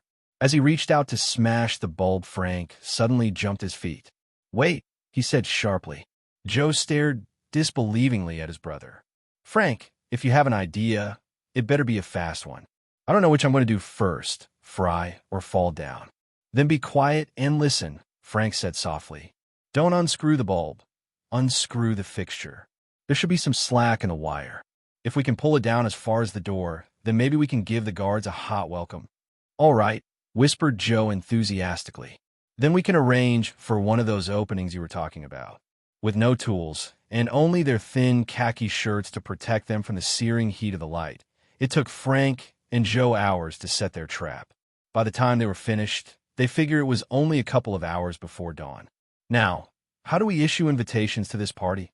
asked Joe. "Easy," Frank answered. He wrapped his hands in the scorched remains of his khaki shirt, and, grasping the now dangling wire close to the bulb, he smashed the globe against the door and began screaming. After the hours of silence, Frank's cries tore open the night. The two boys could hear the sound of running footsteps. "What's going on in there?" a gruff voice demanded. "The light exploded, and I think my brother's all cut up," Joe said urgently. "He's going to be worse than that if he doesn't shut up," the man growled. Frank's screams continued. "Your boss won't like it if Frank's hurt when he comes for him," Joe said pleadingly. "Okay, but both of you stand back while I open up the door," the guard grumbled. The boys listened to the sound of a key turning in the lock. The minute it clicked open, Frank, still holding the wire, jabbed the metal base of the shattered bulb against the steel door. The darkness was illuminated by a blue flash, and the boys heard a single, choked cry as the surge of electricity flowed through the steel door and into the man behind it. Frank jerked the bulb back, and Joe reached for the door handle. When the door swung open, the cool night air tasted like spring water to the two parched prisoners. After carrying the unconscious guard into the cell, they bound and gagged him with the remains of their shirts. Locking the door behind them, they took his keys and set out to explore the house. "The first thing we have to do is find some weapons," Joe whispered. "I won't go back in that room, and I don't want to know what else the chief has planned for us." "Me, neither, but if we want to get out of here alive, we have to get some help," Frank replied as he opened the outer door and inched carefully into the courtyard. The sky was the hazy gray of the last hours before dawn. Across the courtyard, the boys could see the ranch house guard tipped back in one of the easy chairs sleeping. "I'd hate to be in his shoes when the chief finds us gone," murmured Joe. "Be quiet or we won't be." Frank eased open the door to the main hall of the house. Once they were inside, Joe indicated that they should go upstairs, but Frank shook his head. He pointed up and mouthed the word guests. Then he pointed at the heavy oak door at the end of the hall and pantomimed the words "the chief." An angry look appeared on Joe's face, and he began striding toward the door. Frank grabbed him by the arm and whispered fiercely, "We don't want him now, Joe. What we want is a way out of here. He has to have some way of communicating with the outside world. If we can get a message out, we can hide in the jungle and wait until the cavalry arrives." Joe kept going, almost dragging Frank down the hall. Just before they reached the chief's door, they came to a much less impressive oak door bearing a sign that read, "Restricted, staff only." It was locked, but the keys they had taken from the unconscious guard let them in. There, in a tiny alcove, they found themselves facing 3 doors, each bearing a lettered sign. When they read them, "Lounge, Armory, Communications," Frank punched the air and whispered a heartfelt, "All right." Joe turned to him and said in a barely audible voice, "I think Santa has just delivered, even if he did forget the swimsuit." A moment's celebration was all they could afford. As soon as Joe had the armory door open, He tossed the keys to Frank, who entered the communications room. The armory was a policeman's nightmare, a terrorist dream come true. Joe was surrounded by racks of M16s. Crates of .223 caliber, full metal, jacketed ammunition lined the wall. And in a cabinet at the back of the storeroom were enough C4 plastic explosives to move the ranch house and all its occupants into another country. Joe realized that for the first time in many hours he was smiling. He cleared a space on the table in the center of the room and went to work. When Frank walked into the communications room, it was like coming home. Low counters lined the walls, and sitting on them were 2 computers and an extremely sophisticated radio setup. When Frank booted up the 2 computers, he immediately discovered 2 things. First, one of the computers was used to do nothing except direct a rooftop microwave antenna that linked the ranch to the nearest phone system. Second, the other computer, the one used to assemble a message to go out over the antenna, required a password. A password he didn't have. He settled in before the computer, determined to use every hacker trick he knew. When Joe walked in about 40 minutes later, he stared over his brother's shoulder at the CRT. He watched as the words, "Please enter password," appeared on the screen, followed by the key clicks of Frank trying one stunt after another. "Why do you always try the hard way, Frank?" Joe asked. "Let me go get the chief. He'll tell us his password if I ask him just right." Frank knew how his brother would ask, with his fists. "Give me a few more minutes. So far I've figured out that the password is 6 characters long and that the only person who uses this computer is the chief himself." Frank didn't look up from the keyboard as he spoke. "Well, don't let me rush you," Joe said calmly, "but I've planted a few surprises around the house. They're due to go off in about, let's see, 8 minutes. Frank's fingers froze as he turned to gaze at his grinning brother. The look on Joe's face told Frank all he needed to know. As he turned back toward the computer, he said, "And I guess we don't want to be anywhere nearby when your surprises go off, do we?" "Nope." Frank mentally reviewed the list of words he'd tried, the ways he'd attempted to bypass the computer security system. For once, he was sure that the chief had been too confident. He felt as if the answer to this puzzle was right on the tip of his tongue. Yes, he had it. "Hey, Joe, if you wanted one word to describe the chief, what would it be?" he asked. He answered the question himself as he typed in the 6 letters needed to control the computer, COWB. OY. The screen went blank for a moment, and then a menu of all the computer's functions and files appeared. Frank was totally in his element now. As Joe counted off the seconds, he scanned a file here, set up a short program there, and set up a message that would end up on his hacker friend Phil Cohen's computer back in Bayport. "Frank, if we don't go right now, we're going to get caught when the fireworks go off," Joe said, his voice tight with tension. "Just one more thing," Frank replied. "I want to see this file called auction. I think that it has the answer to a lot of our chew. Look, answers won't matter in just about 1 minute." Joe grabbed his brother's arm and literally dragged him out of the room and into the hallway. Speed, not silence, was what was important now. The sound of their footsteps must have awakened the guard, because as they tore through the courtyard, they could hear him shouting behind them. Joe led Frank through the gate at the back of the courtyard and toward the corral. Standing there was the chief's palomino, saddled and waiting. "Sorry about this, but I could only find 1 horse," Joe panted. 2 shots whistled past as Joe leapt into the saddle and Frank mounted behind him, taking a firm grip on Joe's shoulders. "Let's go," Joe shouted and kicked the palomino's sides. The horse got the message. It was off like a shot, racing across the grassland toward the jungle. "We'll follow the tracks," Joe shouted. There was more gunfire coming from behind them. Just then, Frank heard a tremendous explosion. Looking back, he saw the trucks burst into flames and watched the locomotive rise up off the tracks and fall over in almost slow motion. The chief's men were all scrambling for cover. "It'll take them a while to come after us," Joe shouted. "It'll take them a while to figure out they're all in one piece," Frank answered. The 2 brothers began laughing, relieved to be, at least for the moment, safe and free. About half a mile down the track, the horse began to slow down. Joe pulled on the reins and brought it to a halt. He knew that a good horse could burst its heart running, and that was the last thing he wanted to happen to this animal. The 2 boys climbed off it. Joe looked at the horse's heaving flanks and the froth coming from its mouth. "Sorry to have worked you so hard, pal," Joe said, "but it was for a good cause. You can take off now." He gave it an affectionate pat on the flanks and grinned as the horse trotted easily away down the track, relieved of its double burden. "Time to get off these tracks," said Frank. He looked at the massive jungle on both sides of them. "Hey, you didn't really believe that stuff they told us about this jungle being filled with alligators and snakes and jaguars, did you?" Joe said. "Not a bit," said Frank. "Scare talk." They pushed their way into the foliage, but it was hard going. The ground was soft, the trees thick, and vines lay like tripwire all around. 100 different kinds of insects buzzed around their heads, all of them having a feast on every inch of exposed flesh. "We're not leaving much of a trail," said Joe, looking behind them.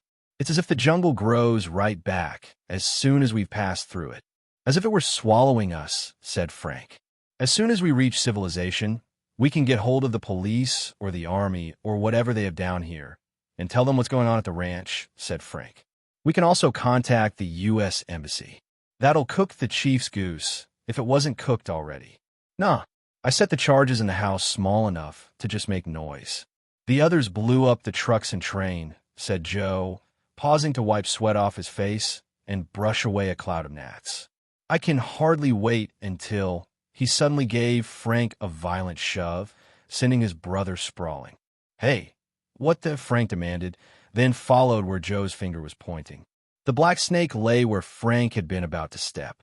It raised its head and looked at them with glittering, unblinking eyes. Then it hissed softly and slithered away. "Thanks," said Frank. "I owe you one." "Any time," said Joe. "Here, let me help you up." He bent over to help Frank out of the tangle of foliage in which he lay.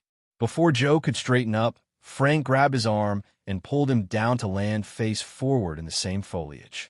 Joe rolled over on his back, lifted his head, and saw what had caused his brother to react with lightning speed. The body of a jaguar, leaping from a tree branch. The jaguar now stood motionless a few feet away, its balance restored instantly after its miss. Its eyes flicked from Joe to Frank and back again, picking its prey. Then it let out a vicious snarl. Frank and Joe saw its haunches tensing, ready to spring. It bared its fangs and extended its claws for the kill. Chapter 14. Desperately, Frank and Joe tried to scramble to their feet, even though they knew they didn't stand a chance of escaping so fast an animal. The jaguar snarled again, but this time its snarl was obliterated by the crack of a rifle and the whine of a bullet.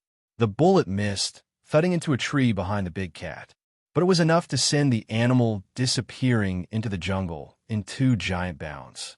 By this time, the Hardys were on their feet. They looked around and saw the man who had saved them. Half concealed by a tree was a dark-skinned man wearing the loose cotton pants and shirt and wide-brimmed straw hat of a local farmer. But the gleaming semi-automatic rifle in his hands wasn't designed for raising crops. Joe grinned and waved his hand. "Hey, thanks, pal." The man merely stood and stared at them, his face and dark eyes expressionless. Frank looked at his brother. "You expect him to understand you? Let me try my Spanish on him." "What Spanish?" asked Joe. "Listen and find out," said Frank. He turned toward the man. "Muchas gracias, amigo," he said, almost using up his entire command of the language. The man continued to stand and stare at them. Suspicion shone in his eyes. "Maybe he thinks we're bandits or something," Frank said to Joe. "I'll straighten him out." He turned to the man, pointed at Joe and then at himself, and said, "Americanos." Instantly the man's gun was up, pointed straight at Frank's chest. Frank, I think you said the wrong thing," Joe muttered. The man indicated that they should raise their hands in the air, which they did. Then he took a length of cord from his pocket and gestured to indicate that Frank and Joe should lie face down on the ground, with their hands behind them, to be tied up. Again, Frank and Joe instantly obeyed. It was Frank whose hands the man started to tie first, which meant that it was Frank who had the chance to kick back with his feet, knocking the man off balance and sending his rifle flying. Instantly, Joe was on his feet, finishing the job with a right to the man's jaw. Frank stood up and looked down at the unconscious man. "That was almost too easy," he said. Guess the guy wasn't used to people fighting back when he had them under the gun, said Joe, kneeling down to tie the man up with his own cord. Well, not too many people have had the practice we've had, said Frank. He stooped down and drew the man's machete from his belt. We can use this to hack through the jungle. Joe retrieved the rifle. I don't think even Dad would object to us taking this, too. This is one spot where a gun will come in handy. Right, said Frank. Jaguars aren't an endangered species around here. We are.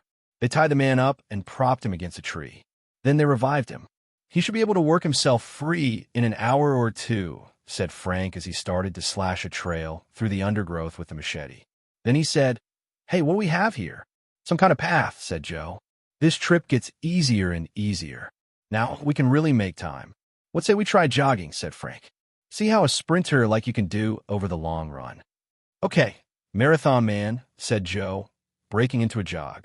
First one to run out of steam is a burst of semi-automatic weapon fire plowed a line of bullets right in front of Joe's feet, bringing the two of them to an abrupt halt. Out of the undergrowth stepped 4 soldiers in camouflage uniforms and helmets. All carried semi-automatic rifles.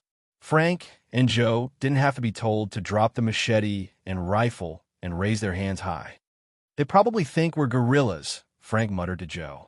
Yeah, that rifle I was carrying didn't help, said Joe. Guess Dad was right after all. Guns do get you in hot water.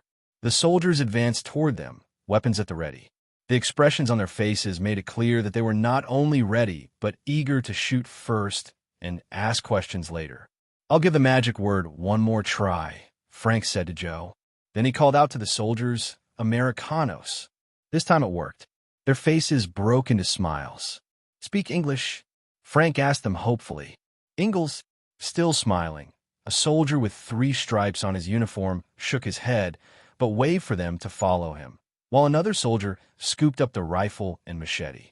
Half an hour down the trail, and then 20 minutes along another trail, they came to a jungle army outpost surrounded by barbed wire and machine gun emplacements. The soldiers led Frank and Joe through the front gate and into a tent where an officer with silver bars on his shoulders was sitting. The sergeant spoke to him in Spanish, and then the officer said to the Hardys in perfect, unaccented English, So you're Americans? What happened? How did you get here? Frank and Joe were happy to tell him, beginning with the man they had knocked out in the jungle. The officer nodded. A local bandit, though they call themselves guerrillas. We're stationed here to try to control them. I'll send a couple of men to pick him up. But you still didn't tell me what you were doing in this jungle originally. And I'm afraid you're going to have to. This isn't a place for tourists, you know. You may have a hard time believing our story, warned Frank. But you will when you check it out.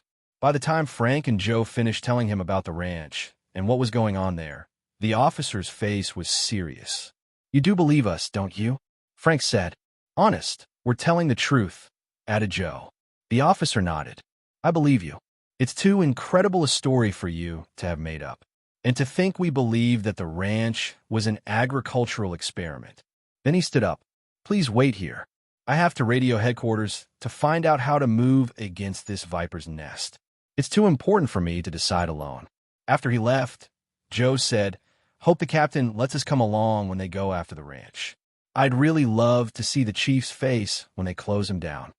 I just want to get my hands on Tanner and take him back to the States, said Frank. I hate to think of Marcy's dad sweating it out in jail. There was a smile on the captain's face when he returned. Good news. They're sending a helicopter right away to take you to headquarters.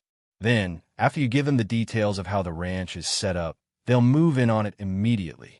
Great, said Joe. Think we can go along? I'm sure it can be arranged, the captain said, considering all the help you've been. Now, perhaps you'd like a bite to eat while you wait. Wouldn't mind, said Joe. I could eat a horse. Or even a jaguar, seconded Frank with a grin. I'm afraid you'll have to settle for steaks, the captain said. But I don't think you'll find them bad. The captain's promise was an understatement. When Frank and Joe sat down in the mess tent, the steaks that were set before them were Filt Mignons, 3 inches thick, tender, and juicy. With them came baked potatoes and salad. And, afterward, chocolate ice cream. Great, said Joe, spooning up the last of his dessert in a hurry, since he had just heard the sound of a helicopter descending outside. Sensational, said Frank. Thanks a million, Captain. "It's the least we could do," said a voice from behind them. "Condemned men are entitled to a hearty last meal." They didn't have to turn their heads to recognize who had spoken.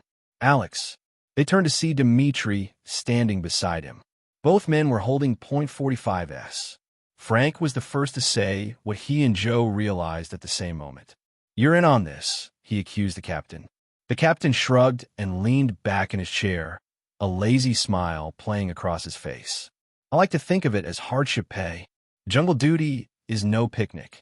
Earning a little extra from the chief eases the discomfort, and catching idiots like you relieves the boredom. Besides which, the ranch furnishes us with those excellent steaks that you so enjoyed. You'll earn an extra bonus for these too," Alex promised him. Then he said gloatingly to the Hardys, "I told you there was no place to go. We warn everyone about all the dangers of fleeing the ranch without mentioning the captain here. That way we can weed out the ones like you who refuse to abandon hope of escape." Dmitri gestured with his gun for Frank and Joe to get to their feet. "Come on, the chopper is waiting, and so is the chief," he added with a nasty grin. Prodding them with his gun barrel, Alex steered Frank and Joe into the helicopter. The Hardys took seats, trying not to think about what was in store. The trip back to the ranch passed in silence, except for the roar of the motor and the thump of the blades. Frank and Joe sat between Alex and Dmitri.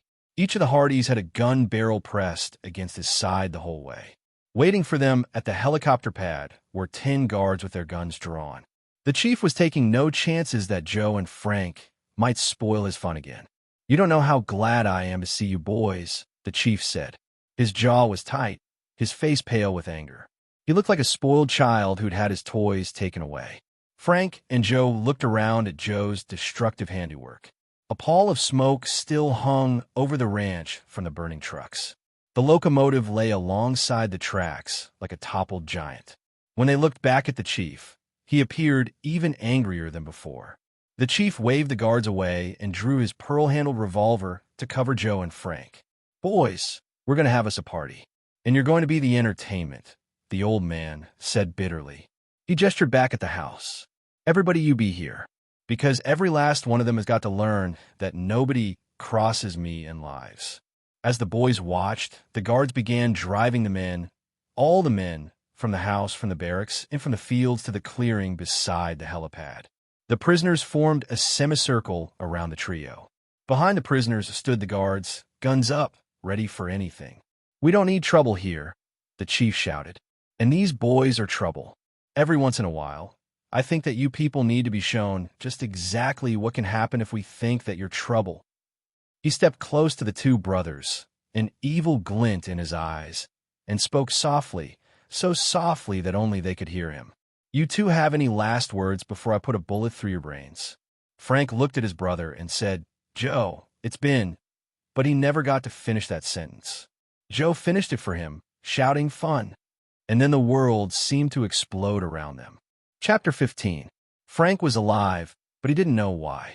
He kept trying to walk until he realized that he was lying flat on his back, deaf and dizzy. All he could see was dust and smoke, and Joe sticking the muzzle of a pearl-handled revolver in the chief's ear. What he could see of Joe's face was grim. As Frank got to his knees, he saw that the prisoners and their guards were as confused as he. But when he looked back at the ranch house, where the ranch house had been, he began to understand. And when Frank looked at Joe and the chief, Joe nodded happily. The chief simply stared, stunned by the blast and the loss of his little kingdom. Joe was shouting something at Frank, but all Frank could do was shake his head from side to side and point at his ears. Finally, Joe dragged the chief closer to his brother and screamed at him from inches away. "Look behind you. There's the cavalry." When Frank turned around, he saw 3 large troop-carrying choppers coming in low over the tree line. They were close enough now that the men on the ground who couldn't hear them could feel them. There was no fight left in any of them. A couple of the men started a dash for the jungle, but when one of the choppers circled around to head them off, they slowed to a walk, then stopped to await their captors. As soon as Frank and Joe saw the troops pouring out of the helicopters, they shouted as loudly as they could, "Amigos, amigos!" Frank nudged his brother and muttered, "Get rid of that gun before one of these trigger-happy commandos decides to shoot you." Joe dropped the gun like a hot potato, but kept the chief well away from it. When the two boys saw who was walking alongside the strike force's commander, their jaws dropped. "Dad," they shouted together. "Hello, sons," a grinning Finhardy said. "I thought I was going to get to rescue you this time, but it looks like I'm a little late. Your friend Phil got me up in the middle of the night with a wild story about you sending him somebody's secret files, and I've been flying ever since." "Dad," said Frank, "I don't even know what happened here, but I think that maybe Joe has some explaining to do." Joe laughed at his brother's amazement, as well as at the sight of the chief being herded into the corral with the rest of his men. He groped inside his pants pocket and pulled out what looked like a miniature walkie-talkie.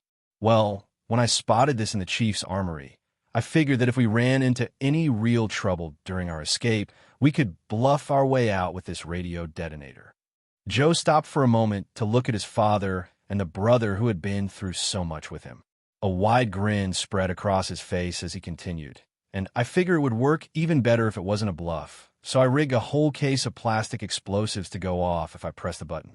I think that everything in the place went off instead." Frank peered at his brother, not yet certain whether he was serious. "Why didn't you tell me about that thing? We could have been blown to bits." "Frank," Joe said a little heatedly, "we were about to be blown to— Calm down, guys. You can argue later. Right now, there's a gentleman over here who'd like to meet you and thank you." Fit and Hardy took one son under each arm and walked the two of them over to the lead helicopter. Sitting inside was a dignified gentleman in his late 50s. He 150 introduced himself to them as General Juan Rodriguez of the Special Forces.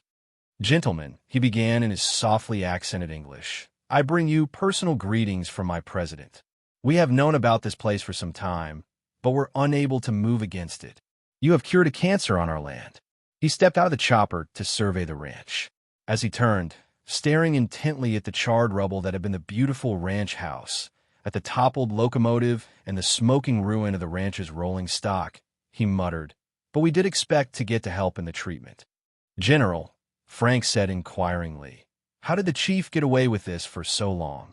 "Frank," the general said with a sigh, "men are weak when it comes to money. I am certain that we will discover that a number of our young officers currently in the field have been corrupted." "Sir," Joe said, thinking of the captain in the jungle with his juicy steaks, "there may not be all that many bad apples in your barrel, but we can show you one very bad one." He smiled at the thought of that man's arrest. "But if you couldn't shut down the chief before," asked Frank, "why now? Did you read any of the computer files you sent out to Phil?" Fenton asked his son. "They were dynamite. Economic, social, and political dynamite for this country and a number of others. The chief had been using them for blackmail or simply selling the information he got out of these men to the highest bidder. The Underworld Railway was an equal opportunity corrupter." "Let me finish this part of the story," interjected the general. "One of the files that your father shared with me detailed not only the fact that the ranch was the major source of arms for the rebels who have been plaguing our country for years, but also that many of their raids have been planned at this very ranch. One of those raids cost the life of my wife." The general stopped for a moment to collect himself. "So, I thank you as much as my country thanks you." "It looks like all you have to worry about now," said Joe, trying to lighten the mood, "is whether you have enough jail cells for all these guys." The general smiled. He took one more look around and then silently, seriously shook hands with each of the boys. "Now, my young friends, the least that my country and I can do to repay you is to put you on a helicopter and then onto a plane and fly you home for Christmas." As soon as he said the word Christmas, Frank clapped his hand to his forehead. "Ouch," he said. "I just thought of something." "What's that?" the general asked, concerned.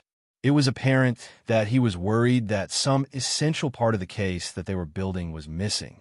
Perhaps one of the important crooks had gotten away. "Christmas," said Frank. "Joe and I still haven't done any of our Christmas shopping." Joe was the first to grin in relief, followed by the other two. "Son," said Fenton Hardy, "don't worry. There are still 4 more shopping days. And besides, this Christmas I think that we'll all be happy with the gift you've already given us, the two of you back home and alive." The end. Thank you for listening to this audiobook. We hope you enjoyed the story. Your feedback is invaluable in helping us improve the quality of our audiobooks. We appreciate your support and look forward to bringing you more stories in the future. If you have any audiobooks you would like us to make, please comment on this video. If you enjoyed this audiobook and want to support more projects like this, please consider becoming a Patreon member. Patrons receive special access to exclusive audiobooks, early access to new releases, and the ability to listen to the MP3 audiobook versions. You can find the link to our Patreon page in the description below. Until next time, happy listening.